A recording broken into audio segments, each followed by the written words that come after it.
To all of you. आज के session में स्वागत है और हम लोग 50th जीएसटी काउंसिल मीटिंग के मिनट्स 50th जीएसटी काउंसिल का जो प्रेस रिलीज आया है वो डिस्कस कर रहे हैं।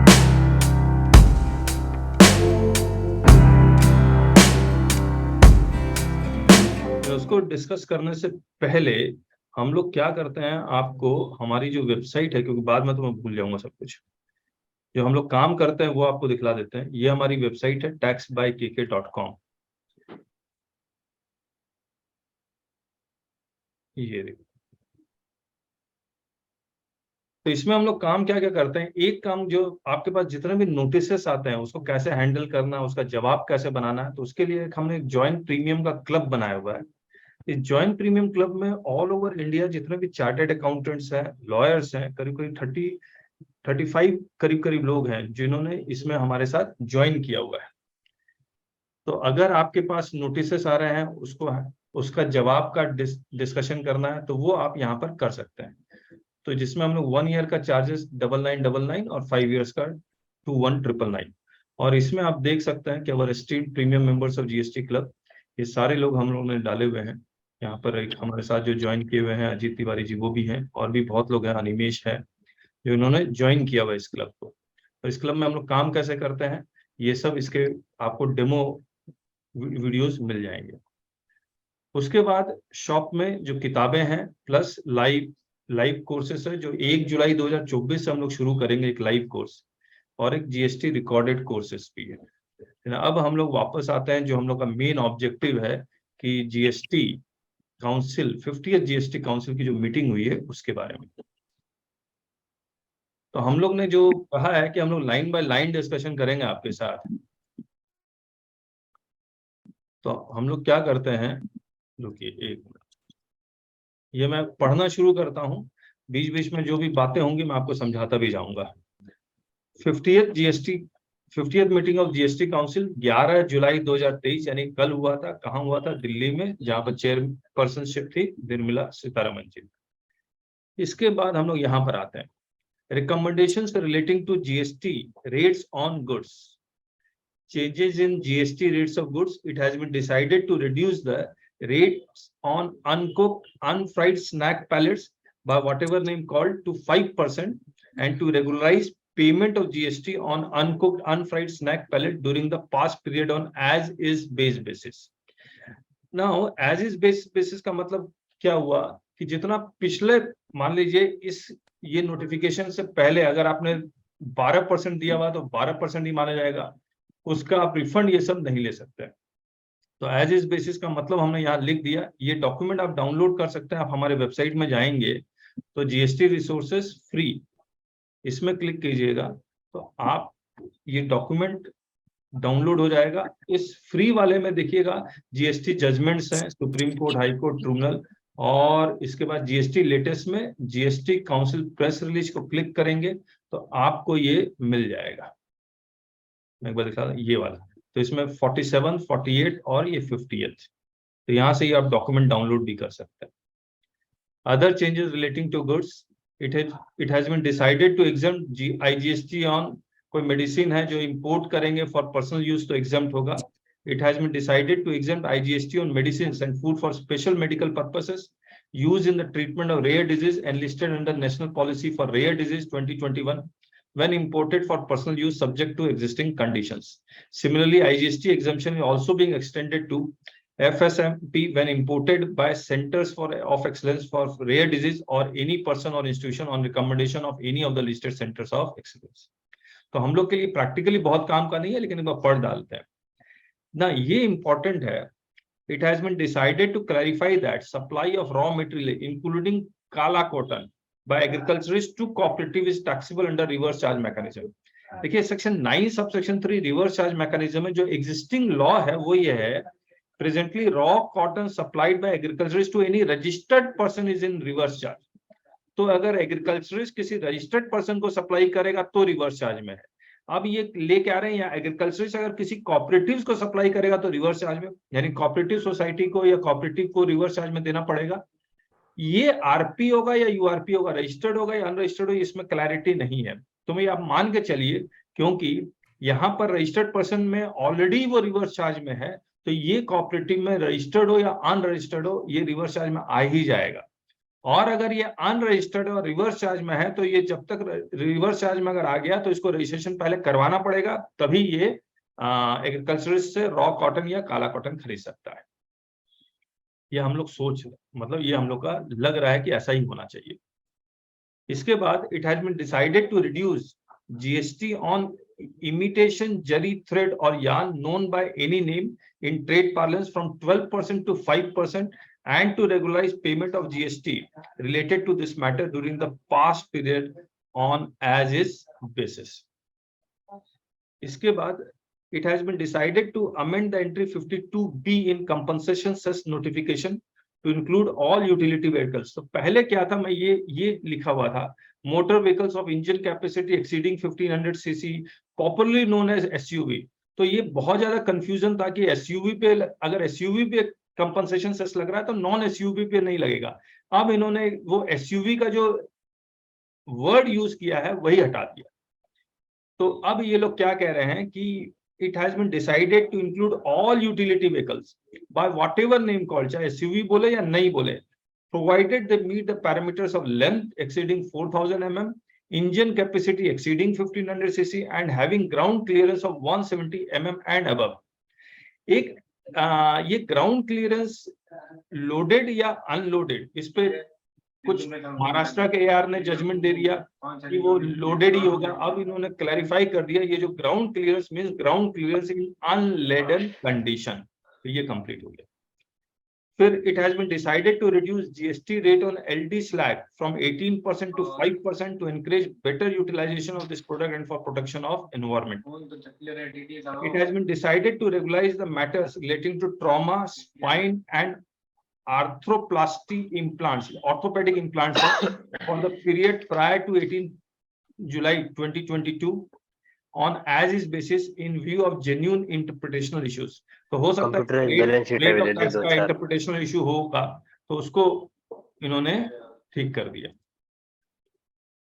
इसके बाद it has been decided to reduce the GST rate on fish soluble paste from 18% to 5% and to regularize payment of GST on fish soluble paste during the past period on as is basis। It has been decided to regularize the matter relating to dissected coconut। ये dissected मतलब पीसा हुआ जो नारियल होता है, उस पे उन्होंने रेट ऑफ टैक्स पहले शायद 5% था, अब इन्होंने 1 जुलाई 2017 से 27 जुलाई 2017 तक on as is basis in view of genuine interpretational issues. अब जब नोटिफिकेशन आएगा तब पता लगेगा। It has been decided that on पान मसाला, tobacco product etc. where it is not legally required। अब इन्होंने कंपनसेशन सेस में एक चेंज लेके आए और कंपनसेशन सेस पहले जितने रुपए में बेचेंगे उसके बेसिस पे वो कंपनसेशन सेस लगाते थे, लेकिन उसके बाद इन्होंने एक चेंज लेके आया, बोले रिटेल सेल प्राइस के बेसिस पर कंपनसेशन सेस लगाएंगे। लेकिन जब पान मसाला टेबको प्रोडक्ट बल्क में बिकता था तो वहां रिटेल सेल प्राइस होना जरूरी नहीं था, तो वो लोग ने ये कहा कि जहां बल्क में बिकेगा, जहां रिटेल सेल प्राइस कंपलसरी नहीं है, वहां पर हम एड वैलोरम बेसिस पर लगाएंगे, यानी कि जितने रुपए में बिकेगा। यानी कि टेबको प्रोडक्ट्स और पान मसाले में दो तरह के कंपनसेशन सेस के रेट कैलकुलेट होंगे, एक रिटेल सेल प्राइस के बेसिस पे, दूसरा एड वैलोरम के बेसिस पे। इसके बाद इट हैज बीन डिसाइडेड, तो ये हमने यहाँ लिख भी दिया है, it has been decided to include RBL bank, ICBC bank in the list of specified banks for which IGST exemption is available on import of gold, silver or platinum, and update the list of banks entities eligible for such IGST exemption as per annexure of foreign trade policy। Consequential changes होगा। It has been decided to regularize the issues relating to GST on plates and cups made of Areca leaves prior to 1st October 2019। तो ये जो 1 अक्टूबर 2019 उसमें areca leaves नहीं था, leaves था, flower, bark, ये सब था, और उस पर रेट था 5% अक्टूबर तक। उसके बाद इन्होंने नील कर दिया। एरेका लीव्स पर शायद कंफ्यूजन था तो इन्होंने इसको रेगुलराइज कर रहा है। It has been decided to regularize the issue relating to GST on biomass briquettes for the period जुलाई 17 से 12 अक्टूबर 2017। अगेन इसमें कंफ्यूजन था, 18% लगेगा 5%, इसको भी वो रेगुलराइज कर रहा है। अब हम लोग आते हैं recommendation relating to GST rates on services. अच्छा, इसमें किसी को कुछ कहना है, जो अगर कोई जो इस इंडस्ट्री में है, जो कोई कुछ फेस कर रहा है, तो आप कह सकते हैं जीएसटी रेट्स ऑन गुड्स में, किसी को भी, एनीवन जो इस इंडस्ट्री में हो, सर कुछ कहना चाहते हो? सर हाँ मेरे को एक चीज कहनी है जी, जलंधर से बोल रहा हूँ सर।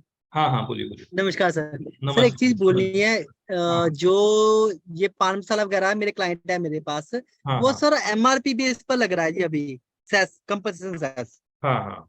जिसके कारण क्या है कि अगर सपोज कोई चीज वहां से आती है, उस पर उन्होंने फिक्स करा है एमआरपी 5 रुपए, हम्म। फैक्ट्री से आ गई, और हाँ 5 रुपए अगर ये आगे भी सर सेल करते हैं तो एमआरपी बेस पर लगता है। मैंने कहने का मतलब इसका मार्जिन पर नहीं लग रहा है, खाली उस पर ही लग रहा है जी, एमआरपी बेस पर। हाँ, जब एमआरपी पे ही लगेगा, लेकिन मार्जिन पे तो हटा दिया ना उन्होंने। अब ये राइट है, राइट है। आने वाले समय में जब बल्क बल्क सेल होगा, जिसमें एमआरपी देना कंपलसरी नहीं है, बल्क सेल पे नहीं है, तो उस राइट। केस में आपको एड वैलोरम बेसिस पे, यानी कि इनवॉइस इनवॉइस में आप जितनी वैल्यू डालते हैं उसके बेसिस पे लगेगा। ओके। और किसी को कुछ कहना है तो? सर ये टेक्सटाइल में थ्रेड यान और यान में भी रेट कम कर दिया है या फिर जरी में ही कम किया हुआ है? नहीं, क्योंकि ये लोग पढ़ रहे हैं इमिटेशन जरी थ्रेड और यान हाँ, नोन बाय एनी नेम, तो मतलब इन्वर्टेड ड्यूटी स्ट्रक्चर अब खत्म हो गया क्या? देखिए मुझे रेट तो नहीं पता। अगर ये कम होने से 12% से 5% होने से, ऑब्वियसली जब फाइनल प्रोडक्ट पे रेट कम होगा तो इन्वर्टेड ड्यूटी स्ट्रक्चर को खत्म होना चाहिए। सर ये एजिस बेसिस को एक्सप्लेन करेंगे? एज इज बेसिस का मतलब, जो पुराना अगर आपने ज्यादा रेट दिया है तो उसका आपको रिफंड नहीं मिलेगा। रिफंड नहीं मिलेगा? नहीं। तो ये मान लीजिए, प्रोस्पेक्टिवली हो गया, प्रोस्पेक्टिवली हो गया जो भी चेंज हो रहा है। यस, हम लोग ने यहाँ लिखा है विदाउट ओपनिंग कंक्लूडेड इश्यूज, जो इशू कंक्लूड हो चुके हैं, यानी कि मान लिया आपने जीएसटी 1 फाइल कर दिया, 3B से पेमेंट कर दिया, तो वो खत्म हो गया। अब उसको ओपन नहीं करेंगे ये। भले आपका रेट ऑफ टैक्स मान लीजिए आपने ज्यादा दिया हुआ है तो रिफंड नहीं मिलेगा, कम दिया है तो कोई बात ही नहीं है। जितना आपने मान लीजिए 5% किया हुआ तो 5%। Consequently no refund if tax is paid at higher rates, but if case is pending at any level, then this 5% may be applied if rates are affected retrospectively.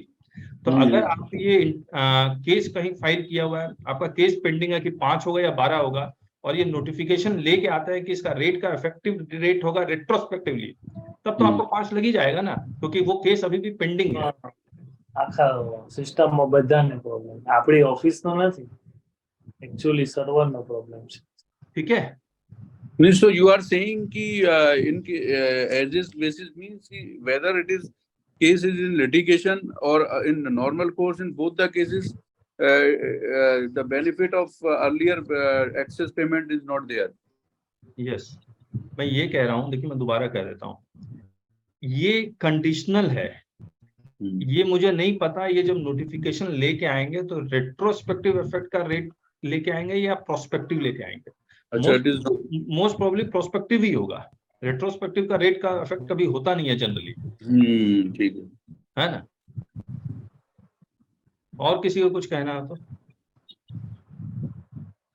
Sir ये जो स्कीम एक्सटेंड किया है 31 अगस्त अभी तक, आते हैं scheme पे, इस रेट पे, रेट्स ऑन गुड्स पे किसी को कुछ कहना है तो, कुछ ऐड करना तो कर लीजिए प्लीज, सबको फायदा हो जाएगा।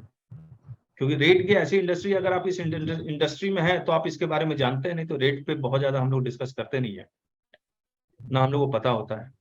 चलिए आगे करते हैं। GST rates on services.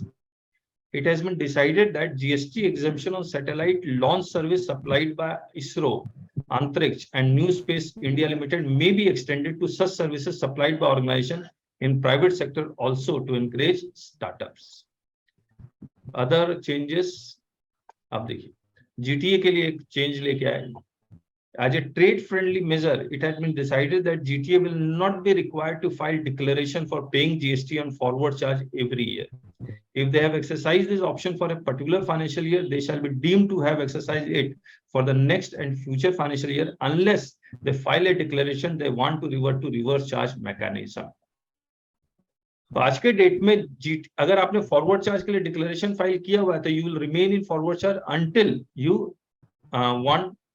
you file a declaration for reverse charge.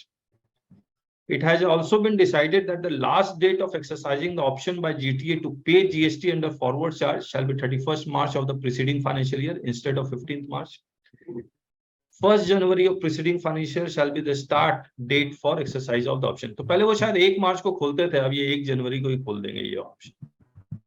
It has been decided to clarify that services supplied by, अच्छा ये डायरेक्टर कई तरह की सर्विसेज सप्लाई करते हैं. Director are sitting in the board meeting, directors are also renting the property to the company, director are also giving corporate guarantee to the company, और director are also acting as the employ of the company, managing director. तो director जो services company को provide कर रहा है, क्या सभी services पे आरसीएम लगेगा? तो इंडस्ट्री में बहुत ज्यादा कंफ्यूजन था, अब इन्होंने क्लियर कर दिया कि अगर डायरेक्टर अपने डायरेक्टर के पोस्ट के कारण अगर कोई सर्विसेज प्रोवाइड कर रहा है तो जैसे बोर्ड सिटिंग फीस उसी पे आरसीएम है, बाकी अगर वो रेंट पे दे रहा है या फिर कॉर्पोरेट गारंटी दे रहा है उसके ऊपर आरसीएम नहीं है. It has been decided to clarify that services supplied by director of a company to the company in his private और personal capacity such as supplying services by way of renting of immovable property to the company और body corporate are not taxable under RCM. Only those services supplied by a director of a company or body corporate which are supplied by him as or in the capacity of director of that company or body corporate shall be taxable under RCM in the hands of a company or body corporate under this notification. इसमें director पे किसी को कुछ कहना है? Director services पे sir ये जो क्लेरिफाई वर्ड यूज किया है, तो क्या ये पुराने केसेस को भी कवर कर लेगा जो जिसमें डाउट है? यस जिसमें एम्बिग्यूटी थी इसमें. यस बिल्कुल कवर करेगा, है ना? क्लेरिफिकेशन है ना ये. हाँ, अगर आपके पास नोटिस आता है और वो कहता है कि बॉडी कॉर्पोरेट गारंटी पे या रेंटिंग पे आपको आरसीएम लगना है तो ये सर्कुलर आ जाएगा. मुझे लगता है क्लैरिफिकेशन थ्रू सर्कुलर ही आना चाहिए या फिर नोटिफिकेशन में एक्सप्लेनेशन आ जाए. तो ये दोनों चीजें, but it will always be A retrospective effect इसमें. हाँ, थैंक यू. ओके सर, इसमें एक सवाल था मेरा. सचिन गोल बोल रहा हूं सर. हाँ बोलिए सर. डायरेक्टर जो है अपने प्रोप्राइटरशिप फर्म से कोई सर्विसेज दे रहा है कंपनी को, तो क्या वो भी रिवर्स चार्ज में उस पर लगेगा या नहीं लगेगा? डायरेक्टर प्रोप्राइटरशिप कंसर्न से सर्विसेज दे रहा है कंपनी को? हाँ, मतलब डायरेक्टर जो प्रोप्राइटर है किसी फर्म में और वो फर्म सर्विसेज दे रही है कंपनी को, तो ऑब्वियसली उस पर तो मतलब आरसीएम नहीं लगेगा, फिर वो एफसीएम में ही जाएगा. मुझे लग रहा है कि मान लीजिए वो सिक्योरिटी की सर्विसेज दे रहा है या कुछ और सर्विसेज दे रहा है, जी, फॉरवर्ड चार्ज लगेगा, because he is not providing that services in his capacity of director, but he is providing services as a private और पर्सनल कैपेसिटी. ठीक है, थैंक यू सर. ठीक है, और कोई सवाल? चलिए, नाउ ये supply of food and beverages में ये काफी ज्यादा सवाल भी है कि रेस्टोरेंट सर्विसेज क्या होता है. जब भी आप कुक्ड फूड की बात करेंगे, कुक्ड फूड, तो वो रेस्टोरेंट सर्विसेज में ही आएगा. ओवर द काउंटर, मान लीजिए मैं एक रेस्टोरेंट चला रहा हूं, उसमें मैंने कुक्ड फूड भी रखा हुआ और रेडीमेड फूड भी रखा हुआ है, तो ऐसे केस में रेडीमेड फूड जो है उस पे गुड्स का रेट लगेगा और कुक्ड फूड पे उस पे सर्विस का रेट लगेगा. ये बड़ा सिंपल सा कॉन्सेप्ट है, आप हर जगह अप्लाई करेंगे तो मिलेगा ना. Food and beverages in cinema hall, मान लीजिए सिनेमा हॉल में चॉकलेट बेच रहा है, तो वो तो कुक्ड फूड नहीं है, तो वो रेस्टोरेंट सर्विसेज में नहीं आएगा, उस पे गुड्स का ही रेट लगेगा. It has been decided to clarify that supply of food and beverages in cinema halls is taxable as a restaurant service as long as they are supplied by way of or as a part of service and supplied independently of the cinema exhibition service. लेकिन अगर आप ticket के साथ club कर देते हैं तो फिर ये चेक करना पड़ेगा ये जो क्लबिंग है ये नेचुरल बंडिंग है या आर्टिफिशियल बंडिंग है. नेचुरल बंडिंग है तो फिर प्रिंसिपल सप्लाई क्या है? सिनेमा हॉल है, तो उस पे जो सिनेमा हॉल पे तो हाईएस्ट रेट है 28%, फूड पे फिर 5% नहीं लगेगा, 28% लगा देंगे. Where the sale of cinema ticket and supply of food and beverages are clubbed together and such bundled supply satisfies the test of composite supply, the entire supply will attract GST at the rate applicable to the service of exhibition of cinema, the principal supply. इस पे किसी का कोई सवाल? Casino, race courses and online gaming, इस पे बहुत बड़ा एक रूलिंग भी आया है, मैंने पढ़ा नहीं है उसको, लेकिन आप समझिए एक चीज को. कैसीनो के बारे में समझते हैं। जब कैसीनो आप जाते हैं तो आप जो बेटिंग कर रहे हैं, तो आपने कंसिडरेशन, मान लीजिए आपने 4,000 रुपया दिया, तो आपने बेटिंग कितने रुपए की? 4,000 की, और उसमें आप जीत गए 1,000 रुपए, तो आपने जो नेट कंसिडरेशन दिया है वो 3,000 रुपए दिया है, लेकिन जो ग्रॉस कंसिडरेशन दिया है वो 4,000 दिया। तो जीएसटी किस पे लगेगा, 4,000 पे या 3,000 पे? तो ये रिपोर्ट आ गई, उन्होंने कहा 4,000 पे लगाएंगे, जिसको हम GGR बोलेंगे। GGR है gross gaming revenue. Gross gaming revenue आप from the point of player सोचेंगे तब समझ में आएगा, लेकिन अगर from the point of casino सोचेंगे तो नहीं है ये from the point of player. GGR gross gaming revenue, यानी कि मैंने कितने रुपए का बेटिंग किया है। A group of ministers was constituted to look into the issues related to taxation on casinos, horse racing and online gaming. अब सबसे बड़ी बात ये, casino, horse racing and online, मान लीजिए आपने लॉटरी का टिकट खरीदा है, वो जो लॉटरी का टिकट है वो गुड्स है या सर्विसेज है? तो बहुत सारे कोर्ट्स ने कहा lottery ticket is a goods, लेकिन this is an actionable claim, therefore ये कहाँ जाएगा? अगर ये एक्शनेबल, GGR सर दोबारा बताएंगे, जब ये 4,000 और इसका एग्जांपल लिया था आपने। यहाँ हमने लिखा है कि एज ए प्लेयर मैंने 4,000 रुपए का कॉइन खरीदा, कैसीनो कॉइन, तो मेरा ये GGR क्या है? From my point of view that is gross gaming revenue, और मैं 1,000 रुपए जीत जाता हूं, तो मैंने जो खर्च किया है कैसीनो में that is 3,000। In effect from the point of player GGR is gross gaming revenue and net करके क्या वर्ड है, NNR is ₹3,000 नेट रेवेन्यू। तो अब गवर्नमेंट ये कह रही है 4,000 रुपए पे GST लगेगा। The GOM submitted its report and it was placed before this. The GOM in its second report has recommended that since no consensus could be reached on whether the activities of online gaming, horse racing and casino should be taxed at 28% on the full face value of bets placed or on the GGR, the GST Council may decide. The GST Council has deliberated on the issues and recommended the following. अब इसमें सबसे पहले actionable claim schedule 3 में है, और action claim अगर schedule 3 में है तो वो नो सप्लाई है, लेकिन उसमें लिखा हुआ actionable claim other than lottery, betting and gambling, correct है? इसमें online gaming, online casino, horse racing, online gaming नहीं लिखा हुआ। तो ये कह रहे हैं कि शेड्यूल 3 को हम सुटेबली अमेंड करेंगे, और हो सकता है वो इस तरह से लैंग्वेज इस तरह से लिखे, actionable claim other than lottery, betting and gambling including online gaming and horse racing, या फिर और कोई लैंग्वेज ले लेंगे, इंक्लूडिंग वर्ड्स शायद हटा भी दें या कॉमा कॉमा करके दे दें। All three, namely suitable amendments to be made to include online gaming and horse racing in Schedule 3 as taxable actionable claims. All three, namely casino, horse racing and online gaming, to be taxed at the uniform rate of 28%. Tax will be applicable on the face value of the chips purchased. तो मैंने जितने रुपए का chips खरीदा, that is the player is giving that consideration to the casino or या horse racing. In the case of casinos, on the full value of the bets placed with bookmaker or totalizer in the case of horse racing. तो horse racing में कोई एक agent होता है जिसके through आप horse racing करते हैं, उससे आपने जितने रुपए की टिकट खरीदी, and on the full value of the bets place in case of the online gaming. इसमें किसी को कुछ ऐड करना तो कर लीजिए प्लीज। ठीक है सर, यदि किसी ने 4,000 रुपए के चिप्स खरीदे हैं और उसको बैट में जीता हो 1 लाख रुपए, और 1 लाख रुपया जीत गया, तो 96,000 पे टैक्स लगेगा या इस पे 4,000 पे ही लगेगा? 4,000 पे ही लगेगा। ठीक है, लैंग्वेज यही कह रही है।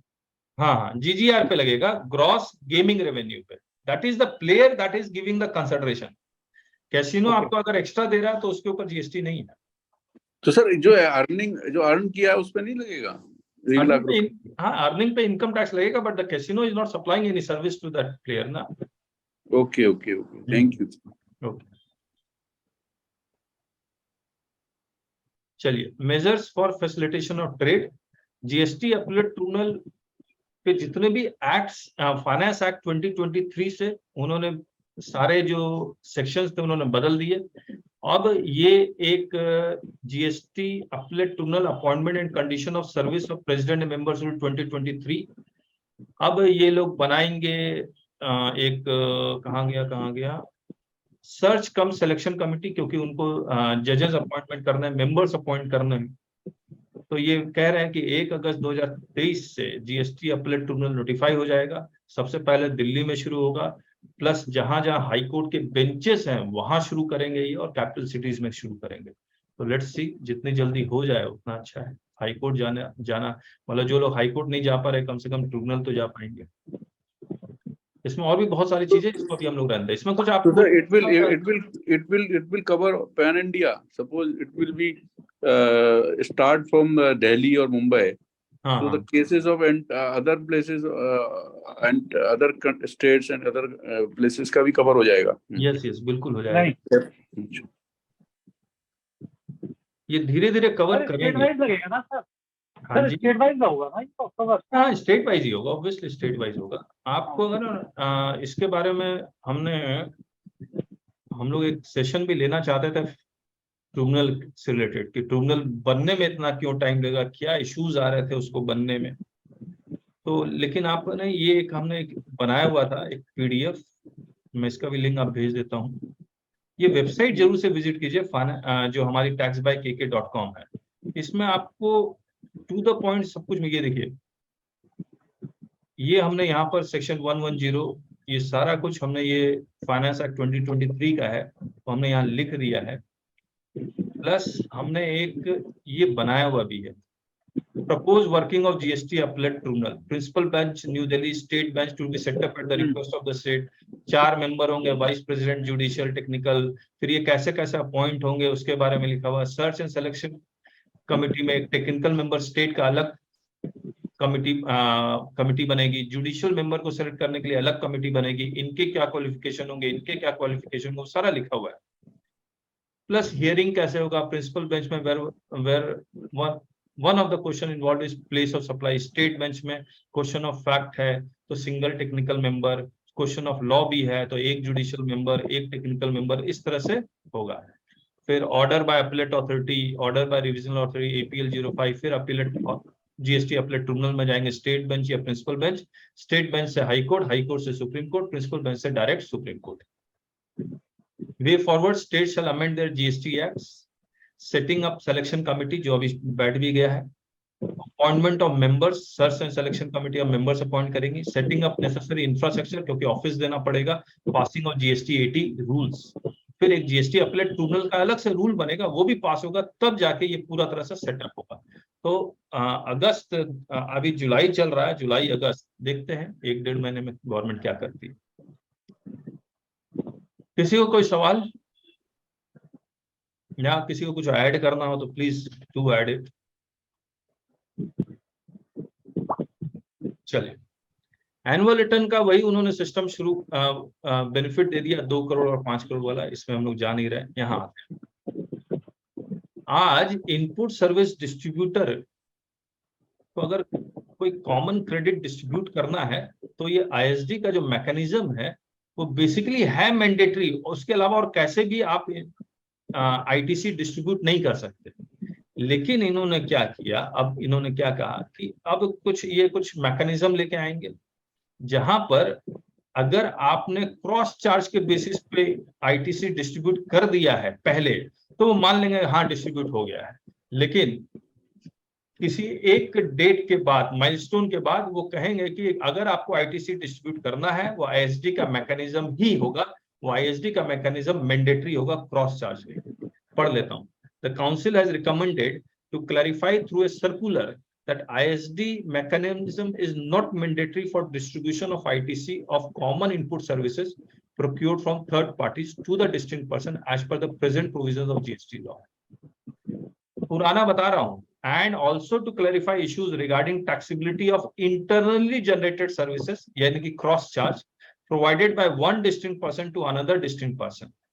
The council has also recommended that amendment may be made in GST law to make ISD mechanism mandatory prospectively for distribution of input tax credit of such common input services procured from third parties. तो ये जो एक milestone है, इससे पहले आप ISD के through आपने अगर इनपुट ITC डिस्ट्रीब्यूट किया हो या क्रॉस चार्ज के थ्रू डिस्ट्रीब्यूट किया है, डिपार्टमेंट डिस्ट्रीब्यूट नहीं करेगा। लेकिन इस माइलस्टोन के बाद आपको ISD का सेपरेट रजिस्ट्रेशन लेना होगा, उसी के थ्रू डिस्ट्रीब्यूट होगा। इस पे किसी का कोई सवाल है तो पूछ लीजिए, फिर आगे बढ़े। सर, क्रॉस चार्जिंग और ISD में थोड़ा फर्क है इन माय व्यू कि sir ISD simply a distribution of input tax, but in cross charging there is a valuation, role of valuation. क्या क्या है क्रॉस चार्ज में? सर, क्रॉस चार्जिंग में वैल्यूएशन का थोड़ा सा रोल आ जाता है कि अब एक सर्विस, सपोज हेड ऑफिस से कुछ सर्विसेज प्रोक्योर की और वो क्रॉस चार्जिंग के थ्रू अगर दूसरे ऑफिसेज में डिस्ट्रीब्यूट होती हैं तो वहाँ वैल्यूएशन का रोल आ जाता है। अच्छा, ओके ओके। क्योंकि ISD simply distribution of input,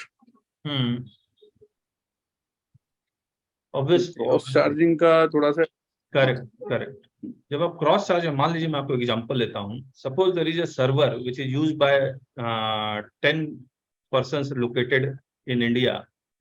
अब वो सर्वर का कॉमन है, वो मान लीजिए हेड ऑफिस में लोकेटेड है, लेकिन सभी 10 कंपनी सेम पैन वाले यूज कर रहे हैं, तो उस केस में क्रॉस चार्ज के थ्रू ही वो मतलब basically head office is providing services to remaining 9, तो उसमें वैल्यूएशन का इशू आएगा ही आएगा।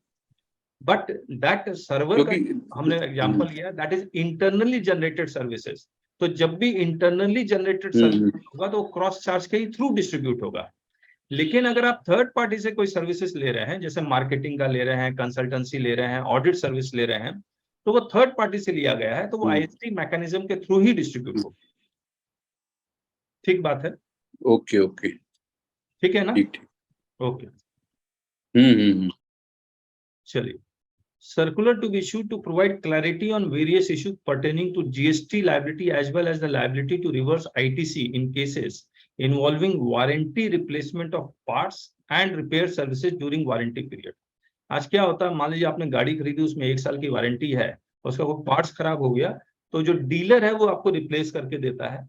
डीलर वो पार्ट्स मान लीजिए मारुति से ले लेता है, मारुति सुजुकी से ले लेता है, तो डीलर ने वो पार्ट रिप्लेस किया फ्री में। तो अब आप सोचिए क्या क्या पॉसिबिलिटी है। डीलर ने जब वो पार्ट रिप्लेस किया फ्री में, तो सेक्शन 17 सबसेक्शन 5 कहता है कि if you are giving something for free, आपको उससे रिलेटेड ITC रिवर्स करना पड़ेगा। मारुति सुजुकी हो सकता है उसको क्रेडिट नोट दे दे। ये भी एक पॉइंट है कि जब आप गाड़ी बेच रहे हैं तो वारंटी का जितना भी कंसिडरेशन आप ऑलरेडी ले चुके हो, फ्री कैसे है? तो ये सब डिस्प्यूट्स थे, वो मैंने डिस्प्यूट में यहाँ पर मैंने अपनी किताब में भी लिखा हुआ, मैं पढ़ देता हूँ। In case of free supply और warranty replacement shall be treated as supply as per schedule 1 entry 1 permanent disposal of assets for which ITC is claim. Dealer और सुजुकी के केस के बारे में सोचिएगा, डीलर और जो परचेजर उसके व्यू पॉइंट से मत सोचिए। Valuation shall be done as per valuation rules and supplier shall pay tax on market price। ये डीलर भी है और ये मैन्युफैक्चरर भी है, दोनों के लिए ये चीज अप्लाई हो सकता है। There might be a case where supplier might reverse the ITC instead of paying output tax। Another view is that warranty has already been sold at the time of sale of original goods। If subsequently any part is replaced in lieu of warranty, then there is neither need of reversal of ITC nor need to pay any tax on outward supply। Similar view is that free service granted on the purchase of vehicle। तब ये अब ये clarification लेके आ रहे हैं कि कोई reversal करने की जरूरत नहीं है।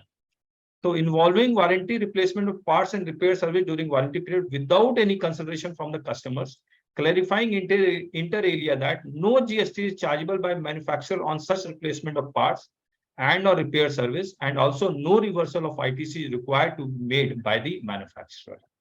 So sir, free of cost replacement हो रहा है। हाँ, तो डिस्ट्रीब्यूटर ने एज ए कस्टमर मेरा रिप्लेस तो कर दिया, तो during warranty period the distributor will not charge from me, but distributor get it replaced from the manufacturer। yes, right।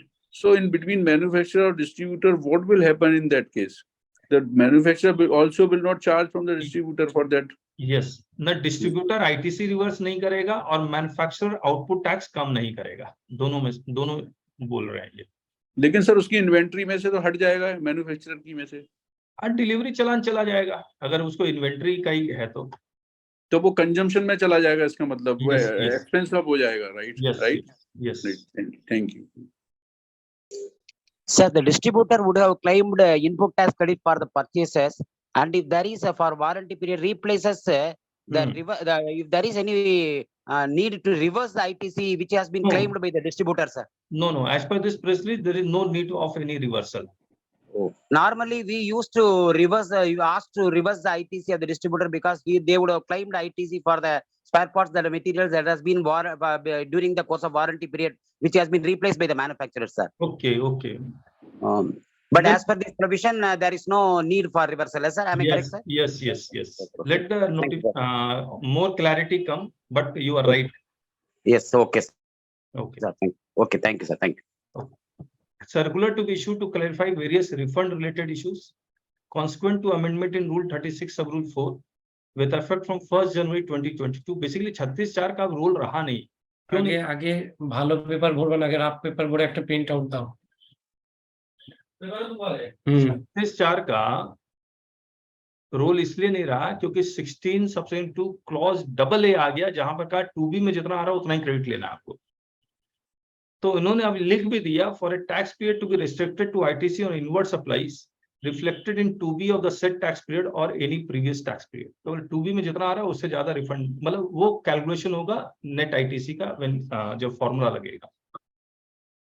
एक उन्होंने एक्सप्लेनेशन ऐड किया था 5 जुलाई 2022 से, और वो एक्सप्लेनेशन ये था, देखिए यहाँ लिखा है हमने, for the purposes of this sub rule the value of goods exported out of India shall be taken as FOB value declared in the shipping bill or the value declared in tax invoice or bill of supply, whichever is less. तो अभी होता क्या है, क्योंकि मान लीजिए आप कोई गुड्स एक्सपोर्ट कर रहे हैं तो आपको एक तो शिपिंग बिल बनानी पड़ती है प्लस इनवॉइस भी बना पड़ता है, कमर्शियल टैक्स इनवॉइस बनाना पड़ता है। तो कमर्शियल टैक्स इनवॉइस में जब आप बनाते हैं तो जो FOB वैल्यू में तो डॉलर होता है, फिर उसको आप चेंज करके इसमें कर देते हैं, बोल रहे whichever is less। अब ये क्यों कर रहे हैं हम लोग बाद में जब रिफंड वाले सेशन में हम लोग करेंगे, लेकिन प्रॉब्लम ये थी कि अब aggregate turnover, adjusted total turnover में ये जो whichever is less वाली वैल्यू आएगी या फिर FOB वैल्यू आएगी। तो उन्होंने एक्सप्लेनेशन ऐड करेंगे, वो कहेंगे कि the value of export of goods, मतलब इस एक्सप्लेनेशन के थ्रू जो value of export of goods निकाला to be included while calculating the adjusted total turnover.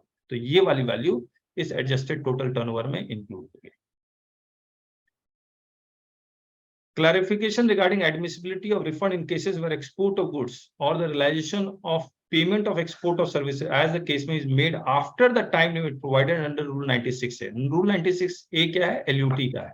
तो उसमें कुछ टाइम लिमिट दिखा हुआ है कि इस टाइम लिमिट के बाद अगर आप का इवेंट जनरेट होता है तो क्या आपको रिफंड मिलेगा या नहीं मिलेगा, उसके बारे में कोई क्लैरिफिकेशन आने वाली है। तो ऑब्वियसली क्लैरिफिकेशन आ रही है तो मैं मान के चल रहा हूँ कि पॉजिटिव कोई क्लैरिफिकेशन आए। किसी को कुछ कहना है रिफंड के बारे में? तो सर इसमें मेरा ये कहना था कि मान लो 2B में सामने वाला बंदा कुछ भी मिस्टेक कर रहा है, मान लो उसने GSTR 1 लेट फाइल किया, तो मेरे इन्वर्टेड है या एक्सपोर्ट के केस में होता है जो मुझे एक्चुअली रिसीव्ड हुआ है, तो उस महीने ही मान लो मुझे कोई भी गुड्स मिला है, अच्छा, उसी के सामने मान लो वो बन के मैंने एक्सपोर्ट किया हुआ या फिर ट्रेडिंग किया है, तो सामने वाला अगर मिस्टेक करता है 2B फाइल के, तो इसका मतलब ये हो गया कि मेरी ITC में नहीं होगा उस महीने 3B में, तो उसकी रिफंड भी नहीं देंगे वो लोग। यस, नहीं देंगे। करेक्ट। तो सर ये प्रैक्टिकली सॉल्यूशन नहीं हुआ, क्योंकि मान लो उसने गलती की है, वो उसी महीने का बिल है, लेकिन उसने गलती की, मान लो लेट फाइल कर दिया, 11 की बजाय के 12 कर दिया, तो उसके बिहाफ पे अगर जो भी कोई रिफंड टैक्स पेयर को अननेसेसरी रिफंड वो नहीं मिला, वो काउंटिंग ही नहीं किया, और उसके नेक्स्ट मंथ में मान लो एक्सपोर्ट ही नहीं है, तो क्या करेंगे? ठीक बात। और मान लीजिए कि GSTR 1 में डाला और उसने 3B फाइल नहीं किया और आपको रिफंड मिला, तब ये भी गलत है या सही है? आपके सप्लायर ने 1 तो फाइल किया लेकिन 3B फाइल नहीं किया और आपको 2B के बेसिस पे रिफंड मिल गया, ये सही है या गलत है? वो तो अब डिपार्टमेंट का काम है, इतना काम अगर टैक्स पेयर करेगा तो फिर बिजनेस ही छोड़ दे। हम मैच भी कर रहे हैं, ये भी कर रहे हैं, तो ऑफिसर क्या करेंगे? ठीक बात, ठीक। चलिए सर पॉइंट इसमें ऐसा नहीं हो सकता कि मान लो 2B में इस पर्टिकुलर मंथ में नहीं दिख रहा है और वो लेटर मंथ में दिख जाएगा तो will again file refund for that. हाँ, ये भी पॉसिबल है। बस ये मतलब तौसीफ जी शायद ये कह रहे हो कि भैया उस वक्त उसके बाद एक्सपोर्ट 6 महीने बाद किया तब क्या होगा, मेरा तो रिलेवेंट डेट ही एक्सपायर कर रहा है उस बॉर्डर लाइन पे, तब क्या होगा? ऐसे भी केसेस हो सकते हैं ना सर। एक्चुअली में ये क्या, इसका कैलकुलेशन कैसा है कि बेस्ड ऑन टर्नओवर आपका लोकल और एक्सपोर्ट का रेशियो है, तो वो अगर उस महीने में नहीं गिने तो पूरा कैलकुलेशन बिगड़ जाता है। ठीक बात है, ठीक बात है। रेशियो मान लीजिए किसी महीने में रेशियो 80% आ रहा है, पता लगा ये 2B में नेक्स्ट महीने में आ रहा है, उस पर रेशियो आपका 60% हो गया, आपका रिफंड कम हो गया इसका, तो प्रोपोर्शनेटली रिफंड कम हो जाता है। नहीं, ठीक बात है, ठीक बात है। या फिर वेट कर लीजिए, क्यूमुलेटिव फाइल करने की कोशिश कीजिए, लेकिन फिर एक्सपोर्टर को पैसा भी तो चाहिए। ठीक बात है, प्लस माइनस है इसमें, करेक्ट, एग्रीड। और कोई? चलिए, circular to be issued to provide clarification regarding TCS liability under section 52 of CGST Act in cases where multiple e-commerce operators are involved in a single transaction or supply of goods or services। और जब आएगा तब देखेंगे। Rule 40। Sir इसमें अभी कुछ ऐसा कुछ है कि ई इनवॉइस अभी ई कॉमर्स ऑपरेटर को विदाउट एनी टर्नओवर आपको ई इनवॉइस एप्लीकेबल हो जाएगा जनरेट करना 1 अगस्त से, ऐसा कुछ? नहीं, मैंने कुछ पढ़ा था सर, आई थिंक ऐसा कुछ। मैंने नहीं पढ़ा लेकिन। चलिए, रूल 46 क्लॉज F, जहां पर अब ये है क्या, बेसिकली अनरजिस्टर्ड पर्सन को अगर आप कुछ सप्लाई करते हैं। अच्छा, मुझे एक बात बताइए, प्लेस ऑफ सप्लाई क्या होना चाहिए? मान लीजिए मैं दिल्ली का हूं, मैं महाराष्ट्र आता हूं और मैं अनरजिस्टर्ड पर्सन हूं, मैं सैलरीड क्लास हूं, दिल्ली में रहता हूं और मैं महाराष्ट्र किसी दुकान से कोई गुड्स खरीदता हूं या टीवी खरीदता हूं, प्लेस ऑफ सप्लाई क्या होना चाहिए? महाराष्ट्र। महाराष्ट्र होगा। अच्छा, एक बात बताइए, ये अल्टीमेटली ये टीवी कहाँ जाके कंज्यूम होगा? दिल्ली में जाके कंज्यूम होगा। मैं आप कंजम्पशन प्रिंसिपल को अगर आप अच्छी से समझेंगे तो कंजम्पशन प्रिंसिपल ये कह रहा है मैं जिस स्टेट का हूं उस स्टेट को रेवेन्यू मिलना चाहिए, हाँ या ना? यस। अगर मैं दिल्ली का हूं, मैं इंडिया में कहीं भी जाके खरीदूं, दिल्ली वाले को उसका रेवेन्यू मिलना चाहिए नहीं मिलना चाहिए? क्योंकि दिल्ली में रह के दिल्ली के रिसोर्सेस को यूज करके मैं पैसा कमा रहा हूँ। यस। तो अब दिल्ली वाला अगर महाराष्ट्र जाके टीवी खरीदता है, ज्वेलरी खरीदता है, तो उसका रेवेन्यू किस स्टेट को जाना चाहिए? दिल्ली को जाना चाहिए ना। हेलो, अब मैं उस दुकानदार को कहता हूं कि मेरा जो स्टेट है वो दिल्ली है, तो वो IGST लगाएगा या C+S लगाएगा? C+S। अरे, मैं जब उस महाराष्ट्र वाले को बोल रहा हूं कि मेरा जो स्टेट है वो दिल्ली है, तो वो दिल्ली में लिखवा रहा हूँ अपने इनवॉइस में, तो C+S लगाएगा या I लगाएगा? नहीं, अगर दिल्ली लिखवा रहे हो तो I लगाना चाहिए। I लगाना चाहिए ना। वो भले ओवर द काउंटर बेच रहा है, उसके बावजूद I लगाएगा। भले मैं डिलीवरी उसी के काउंटर से लेके मैं अपने ट्रांसपोर्ट में लेके चला जाऊंगा, ट्रेन में लेके चला जाऊंगा, फिर भी वो I लगाएगा। ठीक बात है ना? क्योंकि रेसिपिएंट की रिस्पॉन्सिबिलिटी होगी ना डिलीवरी ले आने की। मैं रिस्पॉन्सिबिलिटी रेसिपिएंट की हो या सप्लायर की हो, उससे कोई फर्क नहीं पड़ रहा है। मैं जिस स्टेट का हूं उस स्टेट को रेवेन्यू मिलना चाहिए। तो ये जितने भी नॉर्थ ईस्टर्न स्टेट्स हैं, ये शुरू से जीएसटी काउंसिल मीटिंग में ये बात उठा रहे हैं कि रूल 46 सब रूल F में ये मैंडेटरी किया जाए कि जिस स्टेट सप्लायर रिसिपिएंट का एक्चुअल एड्रेस कैप्चर करे। अब उसी के लाइन में देखिए क्या क्या अमेंडमेंट लेके आ रहे हैं।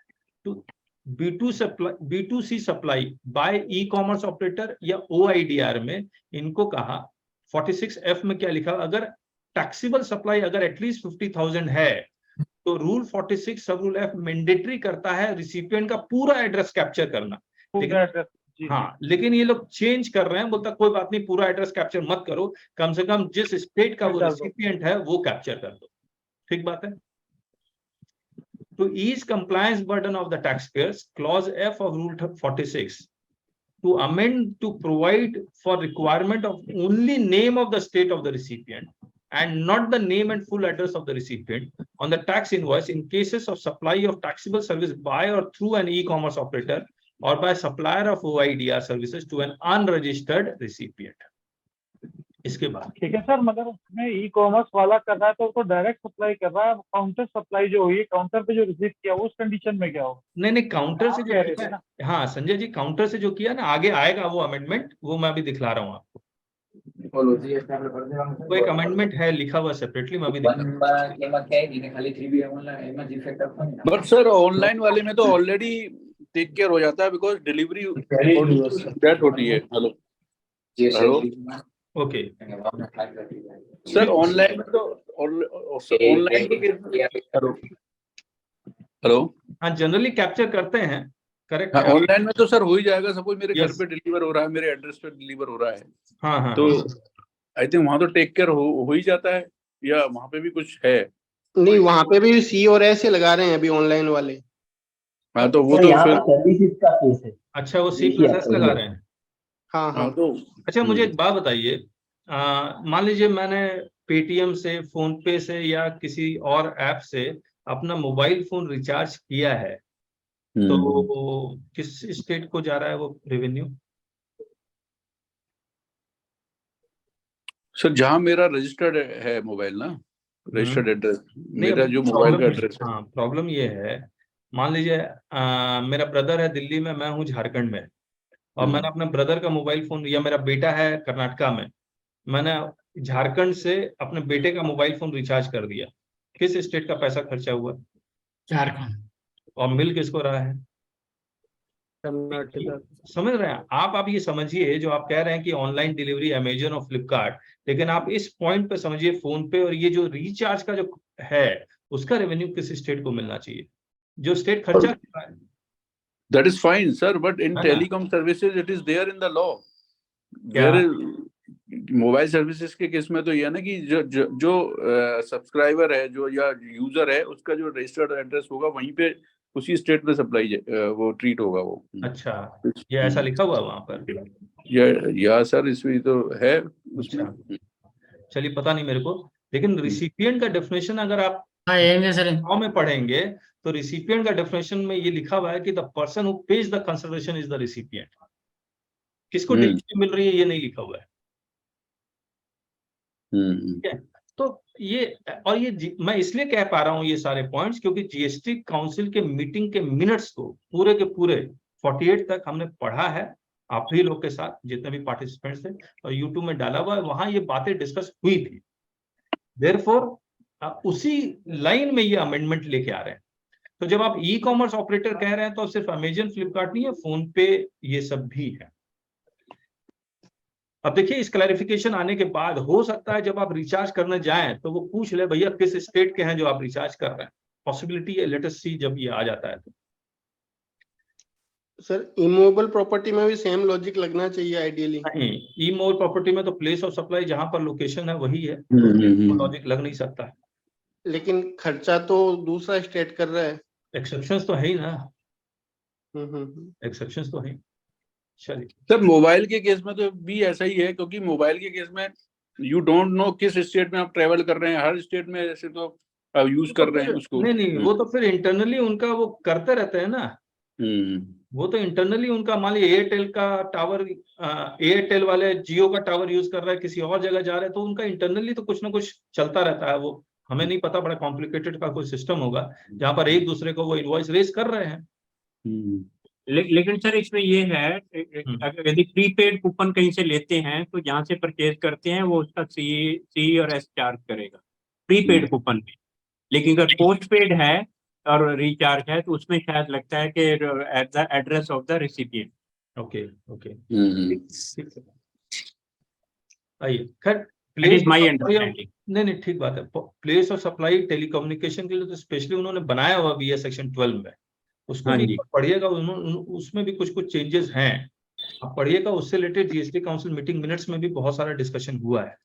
आप कहेंगे तो मैं एक बार अपनी बुक में दिखला देता हूँ। तो प्रीपेड कूपन तो कहीं से भी लेते हैं तो वहीं का हो जाता है, इररिस्पेक्टिव कि आप लगाएंगे तो आपके मोबाइल पे ऑन हो जाएगा, किसी और लगाएगा तो और पे हो जाएगा। अच्छा अच्छा, प्रीपेड में प्रीपेड लेकिन पोस्ट पेड में हमेशा जो है एड्रेस ऑफ द रेसिपिएंट होगा, जो जो क्या कहते हैं कनेक्शन होल्डर होगा। Okay, point taken. खुल जाता है, तब तक मैं ये पढ़ लेता हूँ। Issuance of the following circulars in order to remove ambiguity and legal disputes on various issues, thus benefiting taxpayers at large. Clarifying that the registered person whose turnover exceeds the prescribed threshold for generation of e-invoicing are required to issue e-invoice under rule this for the supplies made to government departments or establishment of government agency, local authority, etc., registered solely for the purpose of TDS. मतलब government department, if they are solely registered for the purpose of TDS, then also e-invoices is compulsory. ये अब एक case भी था हमारे पास, clarification regarding ये 50 subsection 3 interest का calculation है, और इंटरेस्ट का calculation wrongly availed and wrongly utilise के बेसिस पे है।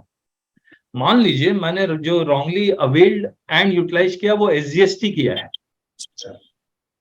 और एसजीएसटी में मेरे पास जो बैलेंस है वो है नहीं, लेकिन सीजीएसटी का बैलेंस है, आईजीएसटी का बैलेंस है। तो क्या मैं क्यूमुलेटिव जब मैं बैलेंस कैलकुलेट करूंगा इलेक्ट्रॉनिक क्रेडिट लेजर में जो बैलेंस लाइंग है, तो क्यूमुलेटिव कैलकुलेट करके एसजीएसटी के रॉन्ग यूटिलाइजेशन के साथ कंपेयर करूंगा, या फिर एसजीएसटी का रॉन्ग यूटिलाइजेशन को एसजीएसटी के बैलेंस के साथ कैलकुलेट करूंगा? तो इन्होंने कहा क्यूमुलेटिव करना, तो ये बहुत अच्छा है। ये हमारे पास एक केस है, अनिमेश याद है आपको, clarifying inter area that in cases of wrong availment of IGST. Yes sir, हाँ अभी रॉन्ग अवेलमेंट ऑफ आईजीएसटी, हाँ मुझे एकदम याद आ गई। Wrong availment of IGST credit. The balance of ITC in electronic credit ledger under the heads of IGST, CGST, and SGST taken together has to be taken in consideration while calculating such interest liability as per Rule 88D. तो अगर आपके पास IGST का wrong availment है तो ये तीनों का cumulative ले लीजिए। क्यों ऐसा कह रहा है? क्योंकि IGST can be adjusted from IGST, CGST and SGST. लेकिन अगर SGST का है तो क्यूमुलेटिव किसका किसका लेंगे? आईजीएसटी का और एसजीएसटी का। लेकिन सीजीएसटी का है तो क्यूमुलेटिव किसका लेंगे? आईजीएसटी और सीजीएसटी का। यानी कि जो जिसके साथ एडजस्ट हो सकता है उसका क्यूमुलेटिव लेंगे। इन्होंने सिर्फ एक ही लिखा है, लेकिन हम लोग और बाकी इंटरप्रेट तो हम लोग यही कर रहे हैं कि सीजीएसटी का अगर रॉन्ग यूटिलाइजेशन है तो आईजीएसटी सीजीएसटी का क्यूमुलेटिव लीजिए, एसजीएसटी का है तो आईजीएसटी सीजीएसटी लीजिए। अगर एसजीएसटी का रॉन्ग यूटिलाइजेशन है तो उसमें सीजीएसटी का क्रेडिट एक्यूमुलेट नहीं होगा, क्योंकि सीजीएसटी एसजीएसटी आपस में सेट ऑफ नहीं होते हैं। इसमें देखिए सेस भी नहीं है, इसीलिए सेस भी नहीं लिखा।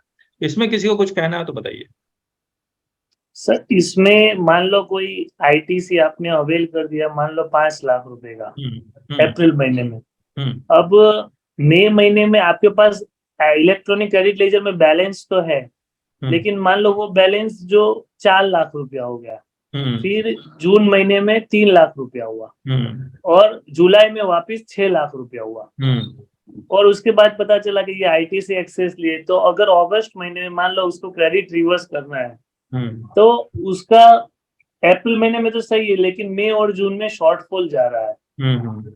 तो इसमें इंटरेस्ट की लायबिलिटीज मंथली कैलकुलेट करेंगे या फिर एक बार जो गई तो सबसे मिनिमम ले लेंगे? नहीं, हर मंथ में आपको चेक करना होगा कि मान लीजिए आपने रॉन्गली अवेट कितना बताया आपने अमाउंट? 5 लाख रुपया। 5 लाख। अब हर मंथ चेक कीजिए, जब जब 5 लाख से कम हुआ है किसी भी मंथ में, तो उस मंथ का 1 महीने का इंटरेस्ट कैलकुलेट होगा, और जिस मंथ 5 लाख से ऊपर हो गया है वहां पर इंटरेस्ट का कैलकुलेशन 0 हो जाएगा। एज पर बैंक लोन का इंटरेस्ट ऐसे होता है, ऐसे ही ना सर? बट सर डिपार्टमेंट कैसे कंसिडर कर, वो तो क्या बोल रहे हैं आपका ये मिनिमम होगा? हाँ, डिपार्टमेंट का मुझे पता है। डिपार्टमेंट क्या करता है कि एक बार जब इलेक्ट्रॉनिक क्रेडिट लेजर बैलेंस कम हो गया, उसके बाद वो पूरा कम ही मान लेता है, बाद में वो मानता नहीं है, तो वो गलत है। वो आपको बताना पड़ेगा, डिपार्टमेंट को समझाना पड़ेगा, इंटरप्रिटेशन इश्यू है ये। मुझे लगता है कि और क्लैरिफिकेशन लेके आएंगे तो ये बताएंगे आपको, ठीक है सर। लेकिन जैसे इन्होंने 1 महीने में 5 लाख की रॉन्ग आईटीसी अवेल करी और अगले महीने में 4 लाख रुपए आ गई वो आईटीसी, इसका मतलब उन्होंने 1 लाख रुपए यूटिलाइज कर लिए। अब वो 1 लाख रुपए का इंटरेस्ट तब तक लगेगा जब तक ये रिवर्स नहीं करेंगे उसको। नहीं, गलत है, ये गलत है।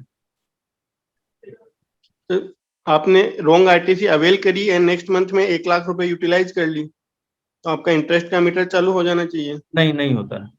ये सर, देखिए एक केस बैंक का में है। इंटरेस्ट सीसी वाला एग्जांपल के लिए हम लोग दे सकते हैं अभी यहाँ जो हम लोग नहीं बैंक वाला एग्जांपल, लेकिन वो ऑफिसर उसको थोड़ी मानेगा, बोले सर लॉ में देखो कहाँ लिखा हुआ है, तो लॉ में तो लिखा हुआ है ना। अब जैसे इसमें देखिए 2,52,00,000 का रॉन्गली अवेल्ड था, यहाँ पर यूटिलाइज 4,26,000, फिर भी बैलेंस 3 करोड़ इतना है, तो हमने रॉन्गली यूटिलाइज तो 0 है। रॉन्गली यूटिलाइज कब होगा? जब 2,52,00,000 से भी कम हो जाए, जैसे इस केस में 2,49,00,000 बचा, तो इन दोनों का माइनस करके दैट इज रॉन्गली यूटिलाइज्ड, और हर महीने का हम लोग करते गए। सर अगर हेलो, हाँ बोलिए। अगर मैंने रॉन्गली अवेल किया है आईटीसी, हाँ, सो यू आर सेइंग कि अगर बैलेंस मेरा इंक्रीज हो जाता है तो ऑटोमेटिकली वो एक्सेस एडजस्ट हो गया, ये कह रहे हैं अपन? हाँ, बैलेंस जब कम होता है, ये रूल 88C में उन्होंने साफ साफ लिखा हुआ भी। हाँ, वो तो लिखा हुआ भी है ना। Unnecessarily reversing it and claiming it is not required. अगर मेरा बैलेंस क्रॉस कर गया है तो मैं अननेसेसरी इसको रिवर्स करूँ और फिर क्लेम करूँ, कोई मतलब नहीं है उसका। हेलो, मुझे समझ में नहीं है आप क्या कहना चाह रहे हैं इसमें। हेलो, नहीं रिक्लेम क्यों होगा वापस? नहीं, रिवर्सिंग रिक्लेम मुझे समझ में नहीं आया, ये क्यों कह रहे हैं आप? नहीं, आईटीसी अगर रॉन्गली क्लेम्ड हो गया है तो आप कह रहे हैं कि अगर बैलेंस मेरा अगर क्लेम करने के बाद मेंटेन हो गया है तो इंटरेस्ट उसी मंथ का लगेगा जिसमें कम हुआ है, इसका क्या? देखिए 2,52,00,000 मेरा आईटीसी ऑलरेडी था। जैसे ही ये 2,52,00,000 से कम हुआ, मेरी इंटरेस्ट की लायबिलिटी आ जाएगी, और अगर किसी मंथ बढ़ गया तो मेरी इंटरेस्ट, मान लीजिए यहाँ 2,60,00,000 हो जाता है, यहाँ मैं 0 कर देता। अभी 10 मिनट रुक जाओ। और ये आप देखिए, ये रिवर्स कब किया है? 2,52,00,000 यहाँ किया, तो इस जब तक रिवर्स नहीं गया तब तक हर मंथ आप कैलकुलेट कीजिए। आप देखिए इस केस में 6,93,000 पे कैलकुलेट हुआ, क्योंकि यहाँ पर आईटीसी जो इलेक्ट्रॉनिक क्रेडिट लेजर में था वो ऑलरेडी बढ़ चुका है। आप है ना, कुछ लॉ मैं आपको दिखला देता हूँ, आप ये लॉ पढ़ लीजिएगा। एक रिफेक्स इंडस्ट्री लिमिटेड का लॉ है, एक इंटरेस्ट नॉट एप्लीकेबल, ये मद्रास हाई कोर्ट का है। इसमें ये सारे कुछ लिखा हुआ है, क्योंकि आईटीसी का पैसा गवर्नमेंट के पास ऑलरेडी है, तो फिर इंटरेस्ट क्यों लगेगा? अच्छा, इसका मतलब ये होगा सर, जितना मैंने रॉन्गली अवेल्ड किया उससे ज्यादा बैलेंस मेरा है तो इंटरेस्ट देने की जरूरत नहीं है। यस, ये सब कोर्ट के केसेस भी हैं इसमें। तो मैं, और ये हमारी वेबसाइट पे सब कुछ मिलेगा। ये हमारी वेबसाइट पे हम लोग क्या करते हैं, हम लोग ऐसा नहीं करते जो केस आया सब डाल दिया। जो केस इंपॉर्टेंट है, जो केस हमें लगता है कि हम लोग को पढ़ना चाहिए, वो हम लोग डालते हैं यहाँ पर। अब ये जो ठीक है सर, क्लियर हो गया, ठीक है। हाँ, taxbykk.com में ये मिल जाएगा आपको। आगे हम लोग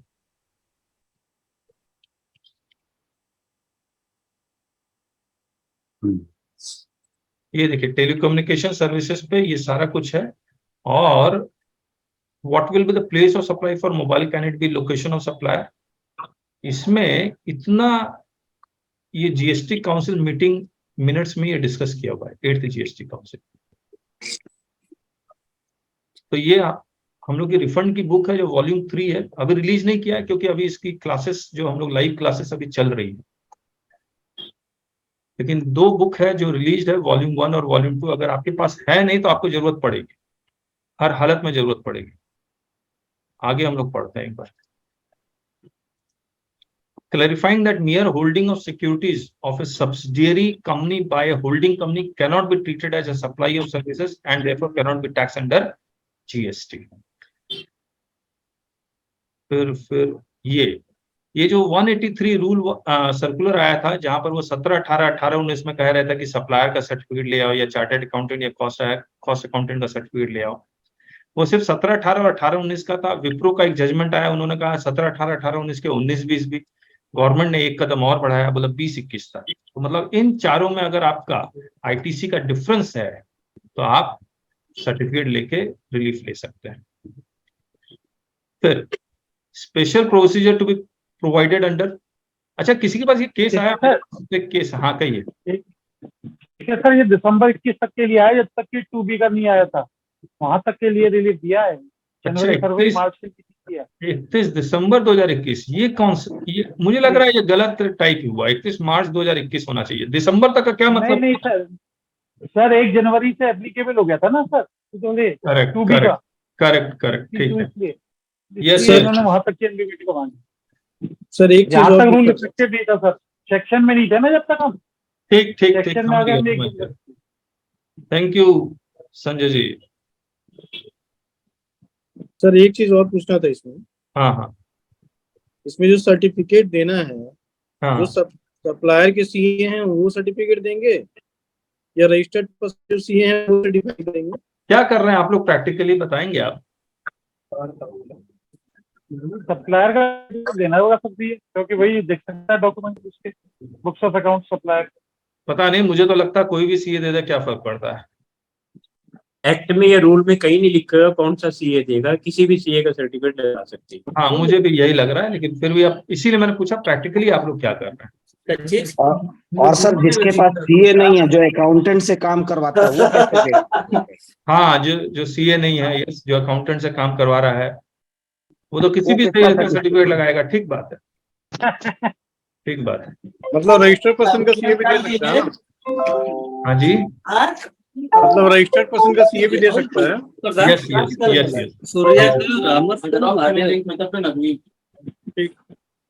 चलिए,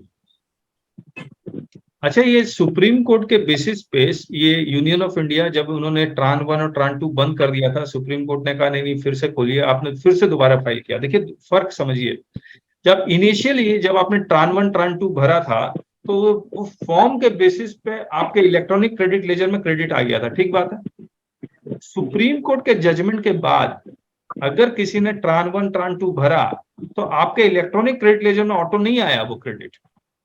फिर अफसर ने आपको नोटिस दिया, नोटिस में इंक्वायरी इन्वेस्टिगेशन किया, उसके बाद अगर वो सेटिस्फाई हुआ तब जाके आपके इलेक्ट्रॉनिक क्रेडिट लेजर में आया। यानी कि आप अफसर के, मतलब अफसर चाहे, यानी कि डिपार्टमेंट चाहे तो आपके इलेक्ट्रॉनिक क्रेडिट लेजर में आएगा, नहीं तो नहीं आएगा।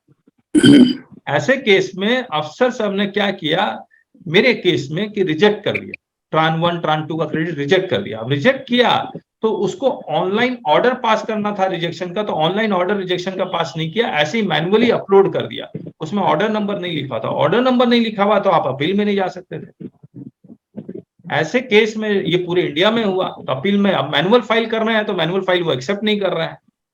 तो ऐसे केस में ये special procedure to be provided under this to enable manual filing of appeal against the orders passed by proper officer in respect of tran 1 tran 2 claims of the registered person filed in pursuance of the direction of Honorable Supreme Court this. Manual filing, और in general आप manual filing of appeal under certain specified circumstances वो allow करेंगे। अच्छा, ये GST Amnesty scheme 4, 9 और 10 के लिए जो आए थे वो 21 तक वो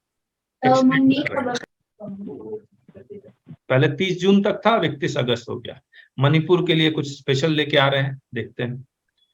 e-way bill requirement movement of gold and precious stones के लिए रूल 138F लेके आएंगे, यानी कि इंटर स्टेट मूवमेंट के लिए, इंट्रा स्टेट के लिए हर एक स्टेट को अपना अपना लॉ बनाना पड़ेगा। अब यहां देखिए, ये जो टेबेको, पान मसाला, सिमिलर आइटम्स, इनको कहा गया कि ऐसा कीजिए कि आप अपनी मशीनरी को रजिस्ट्रेशन करवाइए, ताकि हम प्रोडक्शन कैपेसिटी कम से कम पता तो हो डिपार्टमेंट को, प्रोडक्शन कैपेसिटी पे टैक्स नहीं लगाना चाह रहे हैं, लेकिन डिपार्टमेंट को प्रोडक्शन कैपेसिटी पता हो। सिर्फ इसलिए वो कह रहे हैं कि अपनी मशीनरी को रजिस्ट्रेशन करवाइए। और अगर आप मशीनरी को रजिस्ट्रेशन नहीं करवाते तो सेक्शन 122A में, प्लीज म्यूट कर लीजिए, सेक्शन 122A में वो पेनल्टी लगाएंगे। और सर ये बड़ा इंटरेस्टिंग सेक्शन है पान मसाला का। एक्साइज में भी इसके बड़े कॉम्प्लिकेटेड रूल थे जो इनकी इंस्टॉल्ड कैपेसिटी के ऊपर एक्साइज ड्यूटी लगाते थे। और उसका फिजिकल वेरिफिकेशन और कैपेसिटी कितनी है।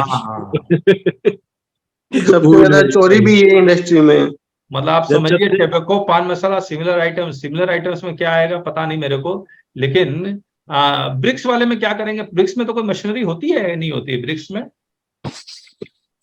ब्रिक्स में तो कोई नहीं होते, वो हैंड तो हाथ से मजदूर लोग बनाते हैं वो तो ज्यादातर। पता नहीं उसमें भी क्या करेंगे ये लोग। लेकिन क्योंकि जीएसटी में प्रोडक्शन कैपेसिटी के बेसिस पे तो जीएसटी लग ही नहीं सकता है। अगर प्रोडक्शन कैपेसिटी के बेसिस पे जीएसटी लगा देंगे तो इसका मतलब ये है आप क्या कंजम्पशन प्रिंसिपल को ही फॉलो नहीं कर रहे हैं, फिर तो ओरिजिन प्रिंसिपल फॉलो होने लग जाएगा और वैल्यू एडिशन का भी कंसेप्ट खत्म हो जाएगा। वैल्यू एडिशन का रहेगा ही नहीं, खत्म हो जाएगा।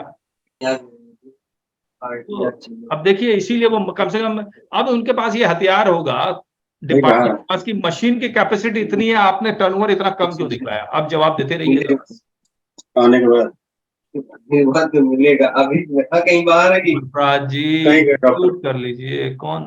सॉरी। सेक्शन 123 में और फाइनेंस एक्ट 2021, आज एक बात बताइए, अगर आप SCZ को सप्लाई करते हैं गुड्स या सर्विसेज तो आपको रिफंड तभी मिलता है when it is for authorised operations, और ये रूल 89 में है। एक्ट में इन्होंने चेंज तो कर दिया था फाइनेंस एक्ट 2021 में, लेकिन नोटिफाई नहीं किया था, और ये नोटिफाई कर रहे हैं अब 1 अक्टूबर 2023 से ये ऑथराइज ऑपरेशन वाला नोटिफाई हो जाएगा। दूसरा, आज अगर आप एक्सपोर्ट करते हैं विद पेमेंट ऑफ टैक्स या LUT का रूट, दो ही रूट है। ये सेक्शन 16 लेके आएंगे, बोला विद पेमेंट ऑफ टैक्स। कुछ क्लासेस ऑफ एक्सपोर्टर्स को ही अलाउ करेंगे, बाकी सबको ऑटोमेटिकली LUT रूट में डाल देंगे। ये दो चीजें हैं। 16 subsection 1, zero rated supply means any of the following supplies of goods or services or both, namely export of goods or services or both, or supply of goods or services or both for authorized operations to a special economic zone developer। और ये तो ये effective हो जाएगा, यानी कि parent section में आ जाएगा, रूल में पहले से ही था। तो ये कौन से वाले में सर? ये हेलो, हाँ ये वाला, हेलो ये रहा 123 ऑफ फाइनेंस एक्ट 2021। एक मिनट, 3rd नंबर। हाँ ये रहा। हाँ अच्छा, तो ये जो नोटिफाई कर रहे हैं, मैंने क्या नोटिफाई कर रहे हैं? सेक्शन 16 सेक्शन 4 देखिए, the government may on the recommendation of the council and subject to such conditions, safeguards and procedure by notification specify a class of person who may make zero rated supply on payment of integrated tax and claim refund of the tax so paid. A class of goods or services which may be exported on payment of integrated tax and the supplier of such goods or services may claim refund of tax। तो ये अब हर कोई tax paid के रूप से नहीं जा सकता, ये क्लासिफाई करेंगे अब ये। तो SCZ के केस में भी आप बता रहे थे ना? हाँ दोनों केस में। SCZ में तो कहा कि ऑथराइज ऑपरेशंस के लिए गुड्स और सर्विसेज सप्लाई करेंगे तभी हम लोग अलाउ करेंगे रिफंड। ये तो पहले से ही है ना सर? मतलब मैं वही बोल रहा हूँ, पहले 89 में था, रूल 89 में था, सेक्शन में नहीं था। तो अगर सेक्शन में नहीं था तो रूल 89 चैलेंज हो सकता था। Okay okay, thank you. इसमें डालना रिगार्डिंग GST रजिस्ट्रेशन, ये तो हर कोई बता ही रहा आपको। अमेंडमेंट इन रूल 10 है कि बैंक डिटेल अगर आप नहीं देंगे, बैंक अकाउंट की डिटेल, तो 30 दिन के अंदर तो हम आपको GST 1 फाइल नहीं करने देंगे, और नहीं फर्निश किया तो आपको ऑटो आपका सस्पेंड हो जाएगा। अगर आपने बैंक डिटेल दे दिया तो ऑटोमेटिकली रिवोक हो जाएगा, और अगर आपने बैंक डिटेल नहीं दिया तो हम रिटर्न फाइल करने नहीं देंगे। उसके लिए अमेंडमेंट लेके आएंगे। और बाकी ठीक है सर, इन्होंने 45 दिन का टाइम था सर पहले बैंक डिटेल्स प्रोवाइड कराने का, उसको रिड्यूस करके 30 दिन तक। अच्छा ये भी है क्या? अच्छा पहले 45 दिन था, 45 डेज था तो, और उसमें कंडीशन नहीं थी सर कहीं थी। वैलिडेशन ईयर जा रहा है।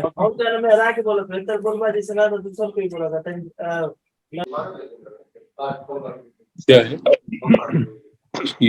ठीक है, amendment in rule 9 and 25 to do away with the requirement that physical verification. 6,213 का कमीशन कम है।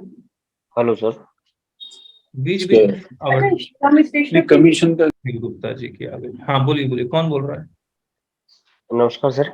हाँ नमस्ते सुरेश जी, बोलिए। सर मैं ये पूछ रहा था, ये जो बैंक वैलिडेशन के लिए जो अकाउंट अपन लगाते हैं ना उसमें, तो काफी दिन के बाद पोर्टल से ऑटो मैसेज आ रहे हैं कि आपका जो पैन नंबर में आवाज चली गई आपकी। कैसे कंसीडर करेंगे सर? उसको अकाउंट को मानेंगे या नहीं मानेंगे, या दोबारा अपन को उसको सही करवा के फिर दोबारा फाइल करना होगा? फिर से कहिए, मुझे आवाज चली गई थी। ये पोर्टल पे जीएसटी, जैसे पोर्टल पे अपन बैंक अकाउंट की डिटेल सबमिट कर देते हैं विद चेक, उसके बाद अपने पास मेल पे मैसेज आ रहे हैं काफी दिन के बाद कि आपका अकाउंट वैलिडेट नहीं है नेम मिसमैच के कारण या पैन नंबर नहीं होने के अकाउंट में कारण, जब करंट अकाउंट लगाते हैं तो फर्म का। अच्छा तो ये उस डिटेल को एक्सेप्ट करेंगे अपन ने जो लगा दिया उसको चेक की, हमने बाकायदा कॉपी लगाई है स्कैन करके कैंसिल चेक की, या फिर अपन को उसको सही करवा के दोबारा फाइल करना पड़ेगा? पता नहीं ऐसा क्यों कर रहा है। बैंक वैलिडेशन तो रिफंड के केस में करते हैं, वैसे बैंक वैलिडेशन करना नहीं चाहिए। बाकी आपका क्या एक्सपीरियंस है संजय जी, बताइए। सर इसके अंदर बेसिकली क्या हुआ कि जब बैंक मर्ज हुई है तो उनके सर आईएफएससी कोड चेंज हुआ। अच्छा उसकी वजह से जो उनके पास जो डाटा बैंक है उसमें आईएफएससी कोड दूसरा था सर। अच्छा, तो किसी भी रिकवरी उसके लिए हो रहा तो वहीं पर ये चेंजेस आ रहे हैं सर, जहाँ पर बैंकें मर्ज हुई हैं या आपके पैन नंबर नेम में कोई चेंजेस किया आपको? नहीं तो वैलिडेशन करते हैं क्या बैंक का? बैंक वैलिडेशन करते हैं? अच्छा करते हैं, ओके। हाँ तो रिवैलिडेट करके देना है आपको सर, करेंट जो है आपका वो रिवैलिडेट करना है आपको। संजय सर जी, विदाउट बैंकिंग जो मर्ज हुए हैं उसके विदाउट भी सभी बैंक्स में आ रहे हैं ये इशू। और आजकल जो आरसी अपन लगा रहे हैं नया रजिस्ट्रेशन, उसमें पैन आधार सब मैच करके ही लगाते हैं, वैसे लगाते ही नहीं है, फिर भी इश्यूज आ रहे हैं। सर ये नहीं कह सकता, मेरे यहाँ जो इधर आए हैं सर यूपी में केवल वही आए जिनके बैंक के या तो पैन कार्ड आपने अपडेट कराया है, उसमें कोई चेंजेस कराया नेम के वर्ड में, ओके, या आपका बैंक मर्ज हुआ है, आईएफएससी कोड चेंज हुआ है, उसकी बेस पे। देखो वो जो पुराने रजिस्ट्रेशन थे अपन उस टाइम, तो उसमें तो ये हो सकता है। नए वाले में तो आजकल अगर आधार पैन में कोई मिसमैच है तो आधार ऑथेंटिकेशन भी नहीं होगा, वो हो ही नहीं रहा, तो इसलिए पहले सही करवा के लगाते हैं। ठीक है। तीसरा वो आ रहे हैं जो लोग वैट से ट्रांसफर होकर माइग्रेट होकर आए थे। वैट के अंदर क्या हुआ था तब जो बहुत जगह ऐसा था कि पर्सनल बैंक अकाउंट्स लगे हुए थे प्रोप्राइटर्स के। लेकिन ये नए में भी आ रहा है सर, अभी नए में आ रहा है। एक मिनट रहने देते हैं, बैंक का कोई खास नहीं है, आप देख लीजिएगा, बड़ा क्लरिकल का काम है। आगे देखते हैं। Amendment in rule 9 and rule 25 to do away with the requirement that a physical verification of business premises to be conducted in the presence of the applicant, and also मतलब अभी जो फिजिकल वेरिफिकेशन का होता है उसमें applicant का होना compulsory होता है क्या? नहीं तो ये क्यों ऑथराइज्ड पर्सन या कोई भी ऑपरेटिव। चलिए, एंड इसमें क्या हुआ था सर कि बहुत जगह से सर शिकायतें ये जा रही थी कि आपने वेरिफिकेशन किया, हमारे सामने नीचे गलत डिटेल्स आ रहे, उस चक्कर में जो शिकायतें पहुंची, अच्छा कंप्लेंट्स थी, उस कंडीशन में भी इसको क्या कि प्रोप्राइटर के अगेंस्ट हमले ही हो गए। ओके। हाई रिस्क केसेस में तो उन्होंने वो भी कर दिया कि आधार ऑथेंटिकेशन हो भी या फिर भी करे। Okay, and also to provide. Sir अभी सिचुएशन ऐसी हो गई है कि आपका आधार ऑथेंटिकेशन हो जाए फिर भी वो लोग स्पॉट विजिट किए बिना नंबर अलॉट नहीं करते। और दूसरी ये सिचुएशन हो गई सर के उन लोग के पास स्टाफ कम है और रजिस्ट्रेशन ज्यादा है। अच्छा, क्योंकि कोई भी एक बंदा है पर्टिकुलरली तो पूरे दिन में अगर घूमेगा ना तो भी 5 से ज्यादा स्पॉट विजिट होती नहीं है। और नंबर ऑफ एप्लीकेशन बहुत ज्यादा है और वो लोग वही बोल रहे हैं आधार ऑथेंटिकेशन वगैरह सब साइड पे छोड़ दो, आपका स्पॉट विजिट के बिना रजिस्ट्रेशन ही नहीं देंगे। आइए तो ये करते हैं। And also to provide for physical verification in high risk cases even where Aadhaar has been authenticated. तो हाई रिस्क केसेस में फिजिकल वेरिफिकेशन करेंगे, वरना अगर आधार ऑथेंटिकेट हो गया है तो। Pilot to be conducted in UT of Puducherry for risk-based biometric based Aadhaar authentication for registration of applicants। इसको छोड़ देते हैं। अच्छा, आप देखिए ये बड़ा इंटरेस्टिंग है। GSTR 1 में लाइबिलिटी शो की 3B में कम पेमेंट किया, यानी कि 100 और इधर 90, 10 रुपया कम पेमेंट किया। तो वो आपको DRC 01B में एक ऑटो नोटिस आ जाता है, उसका आप एक्सप्लेनेशन ये सब देंगे, एक्सप्लेनेशन नहीं दे पाते हैं आप, या explanation is not found satisfactory, फिर GST लॉ क्या कहता है कि आप 78 या 79 में जाके रिकवरी करेंगे। हेलो, 78 79 में रिकवरी करने के लिए 3 महीने का नोटिस, 79, हाँ, और 79 में, और बहुत लंबा प्रोसेस है उसकी रिकवरी करने की। तो वो क्या कर रहे हैं कि वो 79 को बाईपास करके कुछ नया लेके आ रहे हैं। क्या लेके आ रहे हैं? The council has now recommended insertion of rule 142B and DRC 01D to provide for manner of recovery of tax and interest in respect of the amount intimated under Rule 88C, which has not been paid and for which no satisfactory explanation has been furnished by the registered person. अब इसमें time limit क्या होगा? क्या वो आपको notice देंगे DRC 01D में, और वो रिकवरी जो करेंगे वो बैंक अकाउंट से करेंगे या ITC रिवर्स करवाएंगे? ये सब आएगा तब पता लगेगा। तो उसके लिए रूल 142 में गया था, 142B बोला है सर इन्होंने उसके लिए। हाँ कहिए। उसके लिए नया रूल सर इंसर्ट किया इन्होंने। हाँ, नया रूल इंसर्ट किया, ठीक बात है। ठीक है, कुछ ऐड करना चाह रहे हैं आप तो कीजिए। तो सर इसका मतलब इस मैटर पे अगर नहीं भरा होगा उसको भी लेटर इश्यू कर रहे हैं। नहीं समझ में आया, फिर से कहिए क्या कहना चाह रहे हैं आप?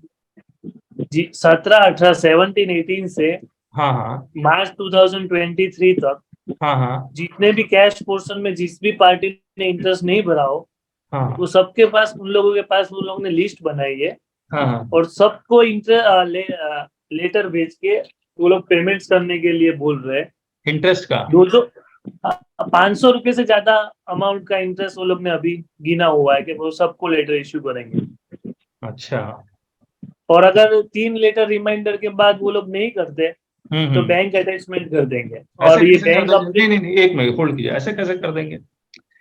देखिए आप समझिए, बैंक अटैचमेंट का रूप तो तब आएगा जब टैक्स इवेजन का केस हो, प्लस कमिश्नर के पास पावर है वो 73, 74 के रूट को बिना फॉलो किए अगर आप बैंक अटैचमेंट करते हैं सिर्फ इसलिए क्योंकि इंटरेस्ट का पेमेंट नहीं कर रहा है, that is over reaching by the department. In my opinion that is wrong. Sir मैंने देख के आया, मैं नोटिस तकरीबन 500 भेजिएगा, ऐसे नहीं, नोटिस भेजिएगा फिर देखेंगे। अब देखिए ये जो किया है इन्होंने कि 2B में अगर 100 रुपया क्रेडिट आ रहा है तो आपको 3B में 100 ही लेना है, लेकिन अगर आप 100 से ज्यादा लेते हैं तो वो DRC 01C इशू कर देंगे। तो एक नया फॉर्म लेके आ रहे हैं DRC 01C, और आपको अगेन एक्सप्लेन करना पड़ेगा, और नहीं एक्सप्लेन करेंगे तो आप रूल 59 सब रूल 6 में एक अमेंडमेंट करेंगे। एक्सप्लेनेशन नहीं आया, अब आप बाकी सब्सिक्वेंटली कोई भी रिटर्न फाइल नहीं कर पाएंगे। इसके बाद GSTR 3 अगर आप रिटर्न फाइल नहीं करते तो नोटिस आ जाता है। आप 9 और 9A कुछ लेके आ रहे हैं कि आपको वो नोटिस भेजेंगे। ये OIDR के लिए है। अब OIDAR, एक बात बताइए, OIDR क्या होता है? OIDAR क्या होता है कि ये OIDAR बाहर बैठा हुआ है, जैसे नेटफ्लिक्स है मान लीजिए, वो बाहर बैठा हुआ है, वो इंडिया में सर्विसेज प्रोवाइड कर रहा है। इंडिया में सर्विसेज प्रोवाइड करने के लिए उसको इंडिया में एक रिप्रेजेंटेटिव अपॉइंट करना पड़ेगा। ये OIDR 2 लोगों को सर्विसेज प्रोवाइड करता है, एक रजिस्टर्ड को, एक दूसरा अनरजिस्टर्ड को। अगर अनरजिस्टर्ड को सर्विसेज प्रोवाइड कर रहा है तो फॉरवर्ड चार्ज में OIDR अपने रिप्रेजेंटेटिव के थ्रू GST का पेमेंट कर देगा। लेकिन अगर रजिस्टर्ड पर्सन को प्रोवाइड कर रहा है तो रजिस्टर्ड पर्सन को RCM के थ्रू पेमेंट करना है। डिपार्टमेंट को पता कैसे लगेगा OIDR किस रजिस्टर्ड पर्सन को सर्विसेज प्रोवाइड कर रहा है? तो उन्होंने कहा कि भैया रूल जो फॉर्म GSTR 5A है उसमें कुछ अमेंडमेंट लेके आएंगे और इसको कहेंगे मैंडेटरी होगा OIDR के लिए, रजिस्टर्ड पर्सन किस रजिस्टर्ड पर्सन को सर्विसेज प्रोवाइड किया वो बताए। इसके बाद रूल 43, ड्यूटी फ्री शॉप से अगर आप किसी फॉरेन सिटीजन को सप्लाई करते हैं तो उसका आप एक्सपोर्ट का रिफंड क्लेम करते हैं। दो rule 95A has been deleted, तो इनको भी RFD 01 के रूट से ही जाना होता है, लेकिन इसको वो एग्जम्प्ट सप्लाई मानेंगे, और एग्जम्प्ट सप्लाई मानेंगे तो रूल 42, 43 का कॉमन क्रेडिट वो रिवर्स करेगा। इतना ये रिवर्स करवा क्यों रहा है ये मुझे नहीं समझ में आ रहा है। रिवर्स करवा दिया तो शायद उसका रिफंड नहीं मिलेगा, यही हो सकता है।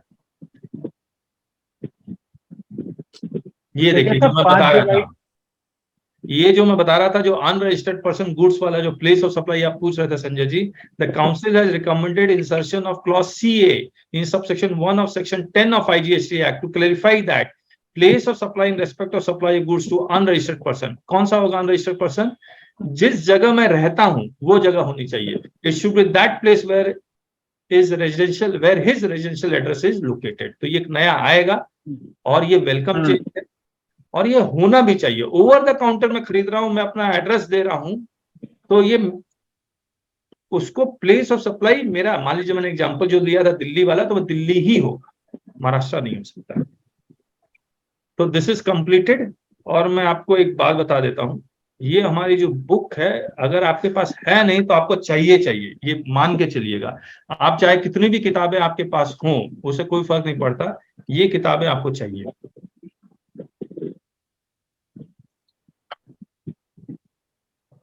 एक जीएसटी लॉ हम लोग लिखते कैसे हैं? जीएसटी लॉ मैं बता देता हूं। ये हम लोग रिफंड की वॉल्यूम 3 की किताब है। हम लोग इसकी लाइव क्लासेस ले रहे हैं, जो मॉर्निंग 6:30, हम लोग 2018 से डेली मॉर्निंग 6:30 हम लोग क्लासेस लेते हैं, पढ़ रहे हैं डेली मॉर्निंग 6:30। तो ऑब्वियसली तो आप लोग के साथ मिलके ये किताबें लिखी हुई हैं, एक जीएसटी लॉ, एक जीएसटी नोटिसेस। जीएसटी नोटिसेस में जो 20 नोटिसेस का जिसका हमने रिप्लाई एक्चुअली में दिया है, वो सारे नोटिसेस भी हैं, प्लस बाकी बहुत सारे चैप्टर्स भी हैं। आप अगर इसको आपको लेना ही पड़ेगा, उपाय नहीं है आपके पास। अब आप लोग, मैं रिक्वेस्ट तो यही सभी से करूंगा कि एक बार अपना वीडियो ऑन कर ले। आप लोग जितने लोग भी नए हैं, जिनसे मेरी बात नहीं हुई है, मैं एक बार आपसे इंट्रोडक्शन लेना चाह रहा हूँ आप सबका। जीएसटी प्लेटफॉर्म आप ही से शुरू कर, बताइए अपने बारे में। जी सर, मैं धनबाद से हूँ, आपसे मिला भी हूँ, एक बार आप आए थे धनबाद ब्रांच। अच्छा, सेमिनार में। जी सर। क्या नाम है आपका? मनीष अग्रवाल। हाँ मनीष जी, ओके सीए है ना? जी सर। ओके बढ़िया, थैंक यू सो मच। कैसा रहा सेशन आज का? बढ़िया रहा सर, बहुत बढ़िया रहा सर। एक पॉइंट सिर्फ जो एक्सपोर्ट वाला था, जो एडजस्टेड टोटल टर्नओवर में 89(4) के अंदर जो इन्होंने एक्सप्लेनेशन का जो क्लैरिफिकेशन के लिए क्या है, ये पॉइंट क्या कहना चाह रहे हैं सर इसमें एक बार? देखिए, एक्सपोर्ट टर्नओवर का जो रिफंड कैलकुलेट कैसे होता है, export turnover of goods plus export turnover divided by adjusted total turnover. जितना जो अमाउंट आप ऊपर ऐड करेंगे वही अमाउंट आपको नीचे भी ऐड करना होगा। जी यही कह रहा अच्छा ओके। बाकी लोग प्लीज वीडियो ऑन कर लिए। सुनील जी ने भी बहुत, टैक्स एडवाइजर सुरेश जी, बताइए अपने बारे में, बताइए एक बार, बताइए कैसा रहा सेशन, बताइए सुरेश जी। आवाज नहीं आ रही, म्यूट है आप सुरेश जी। अब आ रही है सर? हाँ बोलिए। मैं as a tax adviser Rajasthan के हनुमानगढ़ डिस्ट्रिक्ट में प्रैक्टिस करता हूँ। अच्छा पहले भी पिछले हफ्ते आपकी बुक रिसीव की है, पिछले महीने ही मैंने ऑर्डर करके दोनों। अच्छा ओके थैंक यू। और आपसे कई बार वैसे फोन पे जनरली भी किसी इश्यूज पे बात हुई है अपनी, 2-3 बार, जब भी मुझे जरूरत पड़ी आपकी हेल्प की तो बात हुई है अपनी। अच्छा ओके। तो मैं आपको व्हाट्सएप के थ्रू जैसे कनेक्ट रहता हूँ आपसे। 1-2 ग्रुप में मैं एग्जिट हो गया हूँ, उसके लिए मैंने रिक्वेस्ट भेजी है दोबारा। मैंने वो एक में एक्सेप्ट नहीं हुई, इसमें तो हो गई है, दूसरे में हुई नहीं। अच्छा तो आपसे रिक्वेस्ट है उसमें आप कर दीजिएगा प्लीज, ताकि मुझे इन्फॉर्मेशन मिलती रहे। चलिए, कैसा रहा सेशन? बहुत अच्छा सर, बहुत अच्छा। चलिए, thank you. Sandeep ji please बताइए अपने बारे में। सर, मैं सीए संदीप पुरोहित, जयपुर में प्रैक्टिस करता हूँ। ओके। मैं एसएस गुप्ता सर, जो सर्विस टैक्स के रिनोड ऑथर है, का जूनियर रहा हूँ 8 साल मुंबई में। अरे वाह, उनकी तो किताब बहुत अच्छी आती है एसएस गुप्ता जी की। जी सर। अभी आपसे सीखने को भी बहुत कुछ मिलेगा फिर। अरे नहीं सर, हम सीखते हैं आपसे। हाँ, अब मैं एसएस गुप्ता जी जो सिखला सकते हैं वो तो हम लोग नहीं सिखला सकते ना। जी सर, आपका अलग एक्सपर्टीज है, उनका अलग एरिया था। अच्छा। मैं अभी स्पेसिफिकली इनडायरेक्ट टैक्स लिटिगेशन में करता हूँ, जयपुर में प्रैक्टिस। ओके। कैसा रहा सेशन? बहुत बढ़िया था सर, बहुत अच्छा। Thank you. Sanjeev Kumar ji, mute है आप। संजीव जी म्यूट है आप, अनम्यूट कर लीजिए प्लीज। आपसे पहले परिचित हूँ, मैं जीटीए का अकाउंट देखता हूँ। मेरी मुलाकात हुई है आपसे? नहीं, वेबिनार में ही हुई है। अच्छा। 3-4 बार मिली। कहाँ से हैं आप संजीव जी? मैं रोहतक से हूँ, हरियाणा से। रोहतक से हैं, ओके ओके ओके, ठीक है। कैसा रहा सेशन? ठीक है जी, बढ़िया, आपको तो बढ़िया रहा, चलिए thank you.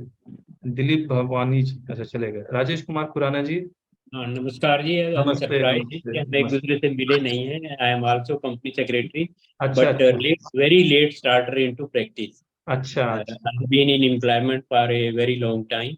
Okay For okay nearly 45 years of my service, हाँ employment. 43 years, sorry. Okay So okay, eventually I retired from International Labour Organization. अच्छा तो ओके थोड़ा ओके, सा वैसे एकेडमिक इंटरेस्ट रहता है. आई एम हाँ company secretary, cost accountant and law graduate. अरे वाह, कहाँ से हैं आप सर? दिल्ली से ही है सर, आपके पास से ही. आप भी दिल्ली में ही है ना? नहीं नहीं, मैं दिल्ली से तो शिफ्ट कर गया। दिल्ली में कहाँ से हैं आप? दिल्ली में? दिल्ली में मयूर विहार पे. अच्छा, मयूर बिहार से, okay okay.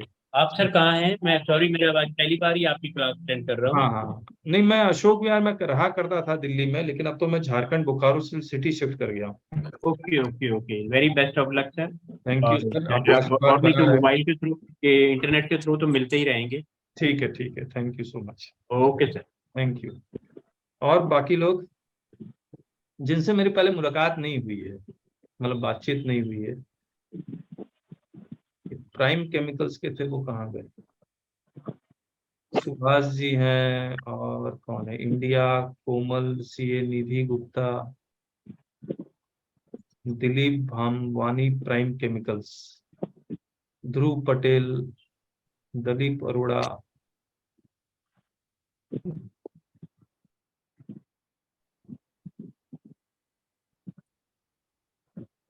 Please video on कर ले, फिर नहीं तो फिर हम लोग कंक्लूड करेंगे इस सेशन को। साहब मेरा क्यों बुक ना साहब एक पुन्नालाल जी, आपसे बहुत बात हुई है, एक बार नए लोगों से बात करें। 58 का बुक ना साहब.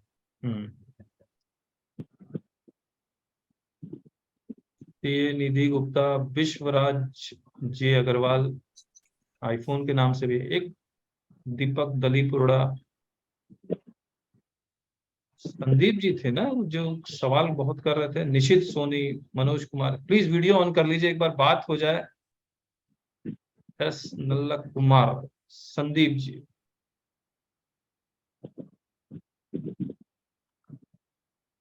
अच्छा संदीप जी से तो बात हुई है मेरी, आप ही सवाल कर रहे थे क्या? अच्छा, अनम्यूट कीजिए। नहीं सर, मैं तो बस सुन ही रहा था। एक विश्वराज अग्रवाल जी, अनम्यूट कीजिए ना एक बार, आप अभी ज्वाइन कर रहे हैं तो एक मिनट ढूंढ। विश्वराज जी अग्रवाल जी, हाँ बताइए। बढ़िया है सर। अभी आपने अभी ज्वाइन किया क्या? I join at least half an hour ago. अच्छा, कहाँ से हैं आप? I am from Siliguri, West Bengal. Siliguri से हैं आप? Yes, sir. मैं अभी 15 दिन पहले सिलीगुड़ी में था, पता होता तो CI में आए थे क्या सर? ऐसे ही घूमने आया था। अच्छा अच्छा अच्छा। तो actually I am practising in Calcutta high court bench at Jalpaiguri. आप बाय क्वालिफिकेशन है क्या, सीए हैं या लॉयर हैं? I am an lawyer. Lawyer हैं आप? I am a junior standing counsel for CGST। अच्छा, तो आप डिपार्टमेंट की तरफ से केस लड़ते हैं? यस सर, क्या करें। नहीं नहीं, अच्छी बात है, अच्छी बात है। तो कुछ ज्ञान बताइए, कुछ बताइए। ज्ञान सर क्या बताऊं, तो आप ही लोग से है, आप लोग में लेते हैं ज्ञान। ठीक है, एक बार नंबर शेयर कीजिएगा ना अपना। हम कर लूंगा। ठीक है। सरोज कुमार जी कैसे हैं? अनम्यूट कीजिए सरोज जी। जी सर, जी सर। कैसे हैं? सर मैं ठीक हूँ, आप कैसे हैं सर? बहुत बढ़िया। कैसा रहा सेशन? सर बहुत अच्छा रहा। बहुत अच्छा, सब कुछ समझ में आ गया? जी जी जी जी। आप प्रीमियम क्लब में भी है ना?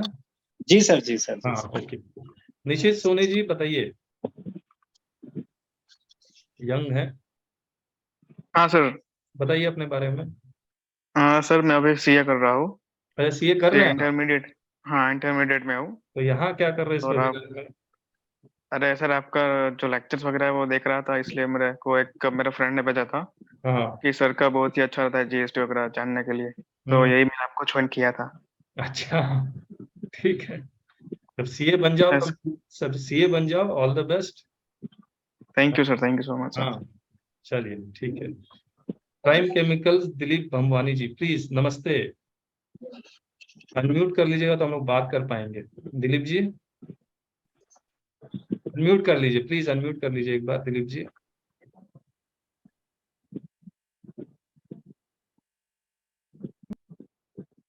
अनम्यूट कर लीजिए दिलीप जी, अनम्यूट। आप म्यूट हैं। यस, कहिए कहिए दिलीप जी, अपने बारे में कुछ बोलिए।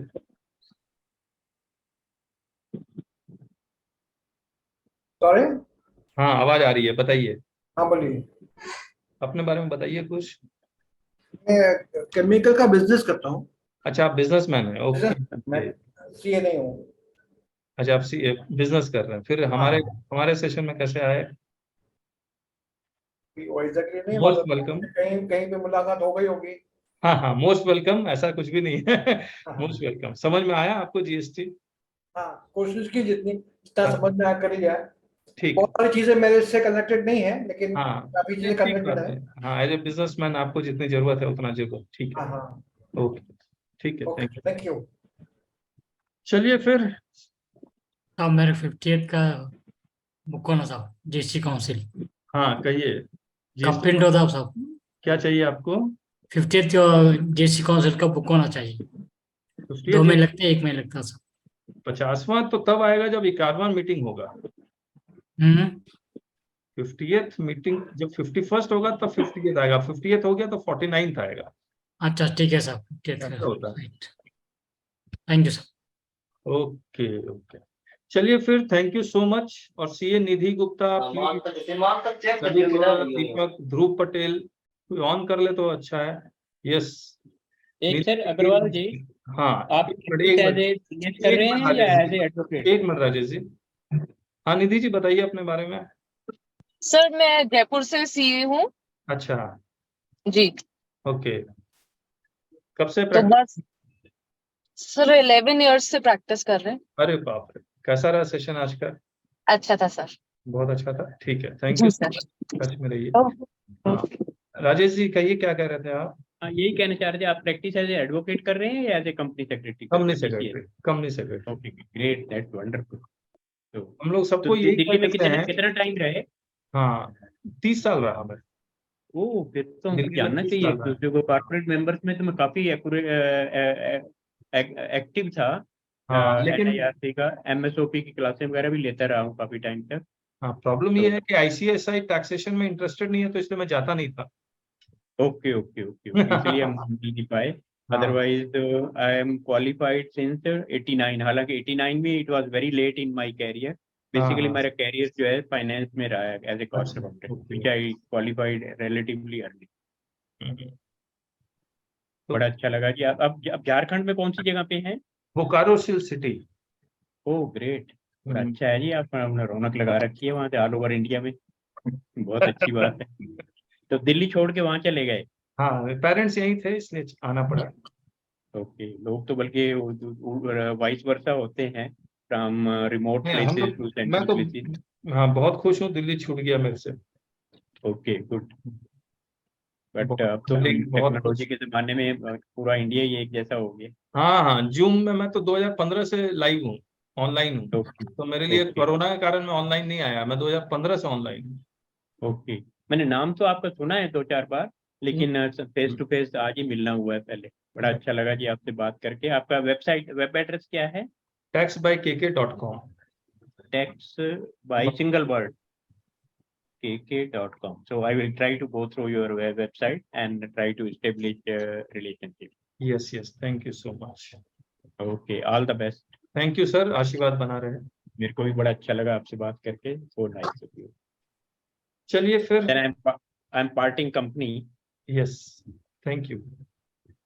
चलिए, बाकी लोग तो हैं ही मेरे साथ जुड़े हुए हैं, तो वेबसाइट विजिट कीजिए। वेबसाइट में बहुत सारे प्रोडक्ट्स हैं, उसको देखिए आप लोग, क्योंकि हम लोग बहुत अच्छा काम कर रहे हैं जीएसटी में। और 2018 से डेली मॉर्निंग 6:30 से अगर पढ़ रहे हैं तो आप सोचिए हम लोग कितना पढ़ाई कर रहे हैं। ओके, एक्चुअली 6:30 मेरा मॉर्निंग वॉक का टाइम होता है। Early 6:30 is too early for me. नहीं कोई बात नहीं। तो बाकी कुछ रिकॉर्डेड स्टफ होगा तो I will definitely go through your YouTube and channel अगर है तो आपका। बिल्कुल बिल्कुल है, यूट्यूब का चैनल भी है, आप वेबसाइट में जाएंगे तो मिलेगा। ये वाला रिकॉर्डिंग है, ये पूरा हम लोग यूट्यूब में भी डालेंगे। Okay sir, thank you very much. आज भी मैंने लेट ज्वाइन किया, तो अच्छा, अभी कहीं से मैसेज ड्रॉप इन हुआ तो ज्वाइन किया। आई ज्वाइन ऑलमोस्ट हाफवे, तब आप 4th पेज पे थे शायद उसके डॉक्यूमेंट के। चलिए, thank you. Okay sir, ji thank you. Yes, thank you Rajesh ji, you are my best inspiration, my motivator sir, thank you. Thank you, I am parting from. Okay okay. हाँ संजय जी, आप बताइए, आप बाकी लोग पुराने लोगों से तो मुलाकात की जाए, बातचीत की जाए, कैसा चल रहा है सब कुछ। संजय जी अनम्यूट कीजिए।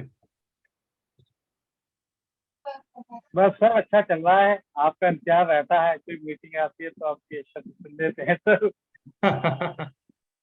ठीक है। और मजबूरी क्या होती है कि मॉर्निंग क्लास में अटेंड कर नहीं पाता हूँ, आपकी इतनी अर्ली होती है, क्योंकि 8 बजे उठने वाला। और मॉर्निंग में मजा बहुत आता है, लेकिन हाँ ये बात तो है। हैं, हमने जो जीएसटी काउंसिल मीटिंग मिनट्स किया मॉर्निंग में, करीब करीब 2 महीने हाँ जब किया आपने शायद, हाँ 8 बजे जब करते थे तो 7:30-8 तक तो हो जाता था। अच्छा, एक्सपीरियंस अच्छा रहा। बाकी लोग वीडियो सर अच्छा रहता है, आप इंस्पायरेशन है हमारे, कई जगह पे करता रहता हूँ आपके लिए। अच्छा, थैंक आपका यू। स्टेटस कोड भेजता रहता हूँ, हम लोग ज्यादातर मेरे यहाँ से कई लोगों ने ऑर्डर करी आपकी। हाँ नहीं, देखिए मैं आपको संजय जी, ये तो ताल ठोक के मैं कहता हूँ, ये हमारी बुक बहुत अच्छी है। वो इसलिए अच्छी है क्योंकि आप लोगों ने मिल के लिखी है। आज रिफंड वाली जो क्लासेस अटेंड कर रहे हैं, वो साथ में मिल के अटेंड कर रहे हैं और उसमें इम्प्रूवमेंट आ रहा है। तो किताब हर हालत में अच्छी है, इसमें कोई डाउट नहीं है। संजय जी अगर आप एग्री करते हैं तो बता दीजिए, बाकी लोग नहीं बहुत अच्छी है सर। मैं कई जगह पे ऐसा हुआ है सर, डिपार्टमेंट में अफसर के आगे प्रेजेंट कर लिया था। अच्छा, देखिए इस तरीके से लिखा जाता है और इस तरीके से पढ़ा जाता है। हाँ, एक तो हमारे यहाँ डिप्टी कमिश्नर ने मुझसे लीक उस दिन, फिर मैंने स्कैन कोड भेजा कि आप मंगवाइए इसे, पढ़िए। हाँ नहीं, तो मैंने आपका सोचने का तरीका बदल जाएगा, सोचने का तरीका भी कहा। ठीक बात। मेरी किताब भले पतली लग रही हो, लेकिन है उसमें है बहुत सारा चीज। पूरी कंप्लीट है सर, कंप्लीट है। आप किसी भी इश्यू में फंसेंगे, ये किताब आपको सॉल्यूशन जरूर देगी। अच्छा मैं दूसरा ये पूछ रहा था, जो बुक्स के बाद जो अमेंडमेंट हुए, जो चेंजेस हुए अपडेट, तो उसकी कोई सॉफ्ट कॉपी हम लोगों को भी मिल पाएगी, जो भी सॉफ्ट होता है उससे रिलेटेड बुक्स का? देखिए जो भी अमेंडमेंट हुए हैं, वो फाइनेंस एक्ट 2023 का हुआ, वो तो पीडीएफ हमने डाला ही हुआ है वहां पर वेबसाइट पे है। हाँ बिल्कुल है, सब कुछ है। जैसे ही कुछ होता है हम लोग डाल देते हैं। अच्छा सर, जो आपके जजमेंट है वो डिटेल्स मिल जाता है, उसका साइटेशन प्रॉपर जजमेंट पूरा नहीं है सब साइट पर? पूरा जजमेंट है साइट पे, नहीं तो पढ़ने को नहीं मिल पाता था, तो ब्लॉक हो जाता है उसमें, केवल आपका टॉपिक आ जाता है। ये जजमेंट जब आप देखेंगे टॉपिक वाइज, आपको दिखलाता हूँ स्क्रीन शेयर करके। नहीं मैं हाँ साइट खुली हुई है मेरे पास। ये देखिए टॉपिक वाइज, ये जीएसटी के एग्जाम्पशन 26 है, करीब 150 जजमेंट्स हैं इसमें। नहीं सर, तो अब ये जजमेंट के अंदर जाना, वो जजमेंट अंदर का नहीं पढ़ पाते सर। क्यों नहीं जाएंगे? ये 1 पे क्लिक कीजिए, ये 1 पे, ये जैसे यहाँ स्क्रीन में देखिए, इस पे क्लिक कीजिए। ओके हाँ, सीरियल नंबर पे करना है। यस सीरियल पे, ये पूरा जजमेंट खुला है। ओके, मैं लिखवा दूंगा, click serial number to see the judgment. Okay जी बिल्कुल। ये बिल्कुल ध्यान ही नहीं दिया कि इससे पहले काफी जगह मैंने कई बार ट्राई किया था सर। हाँ क्योंकि एक जजमेंट ऐसा था, आपका मैंने बताया, उन्होंने पढ़ा तो उन्होंने कहा पूरा निर्देशन मिल जाता, मैंने कहा सर कोशिश करूंगा, लकीली बात हो गई। पूरा है। देखिए आप जब अपील का रिप्लाई बनाएंगे, नोटिस का रिप्लाई बनाएंगे, पूरा जजमेंट चाहिए आपको, नहीं तो आप कैसे बनाएंगे, आप लिख ही नहीं पाएंगे। जी अमित जी नमस्ते सर, बहुत अच्छा, thank you sir. Thank you. Amit ji unmute कीजिए। सर नमस्ते सर। नमस्ते। अमित जी काफी एक्सपीरियंस्ड हैं और महाराष्ट्र में हैं, और ये ऐसे केस इन्होंने हैंडल किए हुए हैं कि मैं जब सुनता हूँ तो मजा आ जाता सुन के। बताइए अमित जी। सर हम तो 4-5 साल से जुड़े हैं सर आपके साथ, और जो सुबह लाइव क्लास होती है तो उससे जो प्रैक्टिकल जो भी डिफिकल्टी है, मतलब जो उस पर्टिकुलर सेक्टर में मैं हूँ और हमारे साथ जो कलीग्स हैं, तो सर जो भी डिफिकल्टी है ना सर, वहीं तो सॉल्व हो जाती है। ठीक बात है। कुछ हमको प्रॉब्लम रहती है ना, सुबह क्लास में आए ना तो 100% उसका सोल्यूशन तो आना ही आना है सर। एग्जाम्पल के लिए सर, जैसा मैंने कहा था नहीं सर, वो आईजी अपना 16/4 के लिए जो हमने एक तरीका लगाया था, 99% लोगों को मालूम नहीं रहेगा वो क्या तरीका है। ठीक बात, बहुत सही तरीका और सटीक तरीका है। जिसको डिपार्टमेंट भी आर्ग्यू करके मतलब ना डिनाई नहीं कर सकता कि नहीं ये तरीका रहेगा तो आपको मैं क्रेडिट तो दूंगा ही दूंगा, भले वो 5 साल पुराना रहे, हमको तो लेके ही रहेगा। 17-18 क्रेडिट भी आज ले सकते हैं, आज ले सकते हैं सर। पता ये हमको क्लास में बैठे सभी से डिस्कशन हुआ, आपका इनपुट मिला तो जाके वो आइडिया आया, अरे ऐसे भी हो सकता है। यस, बढ़िया सर, बहुत अच्छा लगा सर वो। चलिए, थैंक यू अमित जी। निश्चित कुछ कहना चाह रहे हो आप? अनम्यूट कर लो। हेलो, एक पूछना चाह रहा हूँ। एक मिनट, हाँ निश्चित बोलो। हाँ सर, मुझे ना एक जीएसटी में इश्यूज आ रहे हैं। जीएसटी में ना वो सेक्शंस वगैरह बहुत ही क्लमजी हो रही है, तो उसके रिगार्डिंग आप हेल्प कर सकते हो क्या सर? देखो हम लोग है ना प्रैक्टिसिंग के साथ करते हैं, तो प्रैक्टिस में आओगे तब अपने आप सेक्शन याद होने लगेगा। अभी तो एज ए स्टूडेंट जितना कर सकते हो करो, ठीक है। और सर सिंप्लीफाइड जीएसटी के लिए क्या करें सर? हम लोग सिंप्लीफाइड जीएसटी, कुछ ये सब हवा की बातें हैं simplified GST. Okay sir, okay, है ना। चल, जीएसटी के साथ में नेम सूट नहीं बैठता सर। हाँ, जो जीएसटी में डूबा हुआ उससे पूछो, सिंप्लीफाई कुछ नहीं। हाँ, लेकिन एज ए स्टूडेंट तो सिंप्लीफाई लोग कर रहे हैं, बहुत सारे टीचर्स हैं जो कर भी रहे हैं। 2 मिनट लेना चाहूंगा सर। हाँ सुरेश जी बोलिए। आपके YouTube पे मैंने काफी वीडियोस देखे हैं, क्लास का टाइम सेट नहीं होता उसकी वजह से, और साथ में मेरा एक्सेशन में प्रैक्टिस 2016 से कर रहा हूँ मैं, लेकिन किसी भी कारणवश लो कर नहीं पाया। इस साल फाइनल ईयर है मेरा। अच्छा। तो उसकी वजह से टाइमिंग का नहीं हो पाता। बाकी आपके वीडियो देख के एक चीज है कि आपके जितनी डेप्थ स्टडी कोई नहीं करवाता जीएसटी में। और दूसरी बात, मैं राजस्थान से बिलोंग करता हूँ, तो राजस्थान जैसे स्टेट में हिंदी भाषी लोगों की संख्या भी उतनी है जितनी अंग्रेजी भाषा पे पकड़ रखने वाले लोगों की है। तो आपके साथ जुड़ने से सबसे अच्छा फायदा ये है कि हिंदी भाषी लोग जो है उनको भी उतना ही फायदा मिलता है जितनी अंग्रेजी भाषी लोगों को। ठीक बात। हाँ, और ये जरूरी भी है, बिल्कुल, क्योंकि विषय समझ में आना चाहिए, चाहे भाषा कोई भी हो। तो आपके साथ जुड़ने से ये बहुत अच्छा फायदा है सबको। Thank you Suresh ji, thank you. हाँ सर, तो बहुत अच्छा कर रहे हैं sir. Thank you. Sanjay ji कुछ कह रहे थे, फिर कंक्लूड करें। सर नहीं सर, बस एक छोटी सी ये पूछना चाह रहा था सर कि जैसे अभी जो ये 17-18 के जो नोटिस आए उसमें कहीं पर आता है कि किसी रजिस्टर्ड पर्सन का टैक्स ज्यादा जमा हो गया, यानी सपोज दैट उसने गलती से 9% जमा करने की जगह 18% जमा कर दिया और उसने 9 नहीं किया था। आज की डेट में जब उसकी डिस्ट्री SMP 10 आया तो उसने पूरा क्लैरिफाई करके दिया, उससे एक्सेस आ रहा है, तो डिपार्टमेंट उस टैक्स को फॉरफिट कर रहा है। क्यों?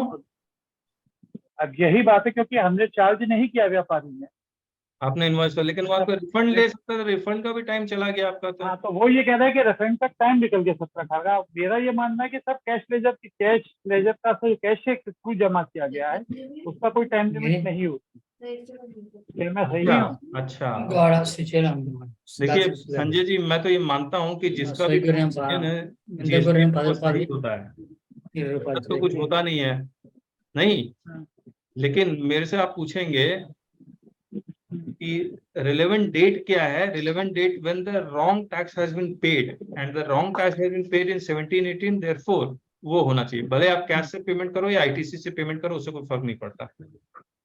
ठीक है, नहीं तो सर हमारा तो ये मानना है कि यदि हमसे गलत जमा हो गया है ज्यादा एक्सेस डिपार्टमेंट का, तो या तो सरकारी फॉरवर्ड करने के हमें प्रोविजन दे दे या हमारा रिफंड कर दे, हम रिफंड मांगे। तो अब वो उसको टाइम लिमिट कर दे कि 2 साल का टाइम तो निकल गया आपका।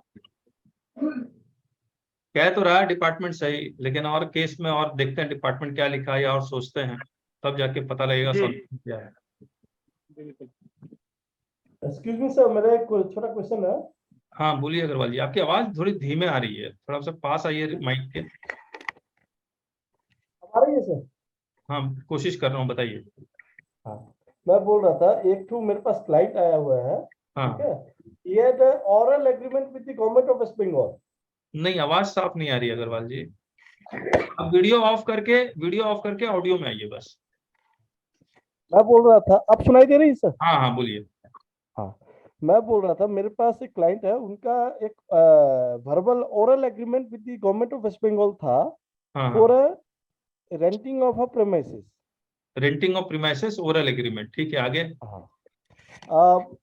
he was receiving the rent since 2018. अच्छा, he never paid the GST. अच्छा, अब क्या हुआ, अब उसका लास्ट मंथ में फाइनली रिटर्न एग्रीमेंट आ गया उसका एक ठो। अच्छा। और वो ही अर्लियर आल्सो ही was having the rent above the threshold limit. अच्छा। अब अगर वो जब रिटर्न एग्रीमेंट आ गया, अगर वो DRC 03 मार्क के पेमेंट कर दे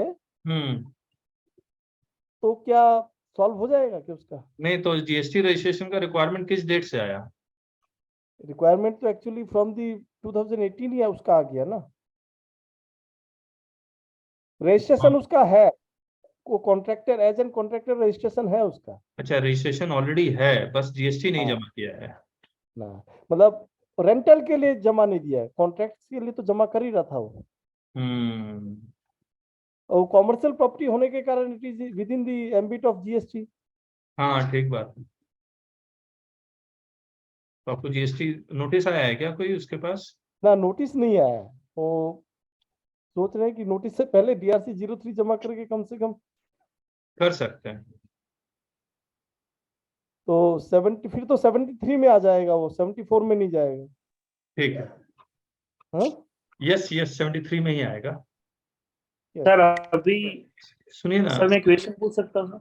अब ये हम लोग बंद कर रहे हैं किसी और समय, क्योंकि ऑफिस टाइम हो रहा है, स्टाफ सब जा रहा है। सबके बेनिफिट सर, आप अपना नंबर शेयर कर देते थोड़ा। नंबर मैंने शेयर किया ना, मैं सबके साथ अपना नंबर शेयर कर देता हूँ। मैं भी तो था सर नंबर कर दी। एक्चुअली मैंने आपका बुक परचेज किया था लास्ट मंथ। अच्छा। ओके। वहीं से आपकी जानकारी मिली आपके बारे में सर। ओके, कैसा है किताब, आपने पढ़ा, कैसी है? हाँ, आई हैव जस्ट, मतलब मैंने पूरा तो नहीं पढ़ा, I am just beginning it. मतलब अच्छी है, थोड़ी सी सिंप्लीफाइड है। ठीक है। Okay, thank you. Okay, thanks. चलिए, थैंक यू एवरीवन।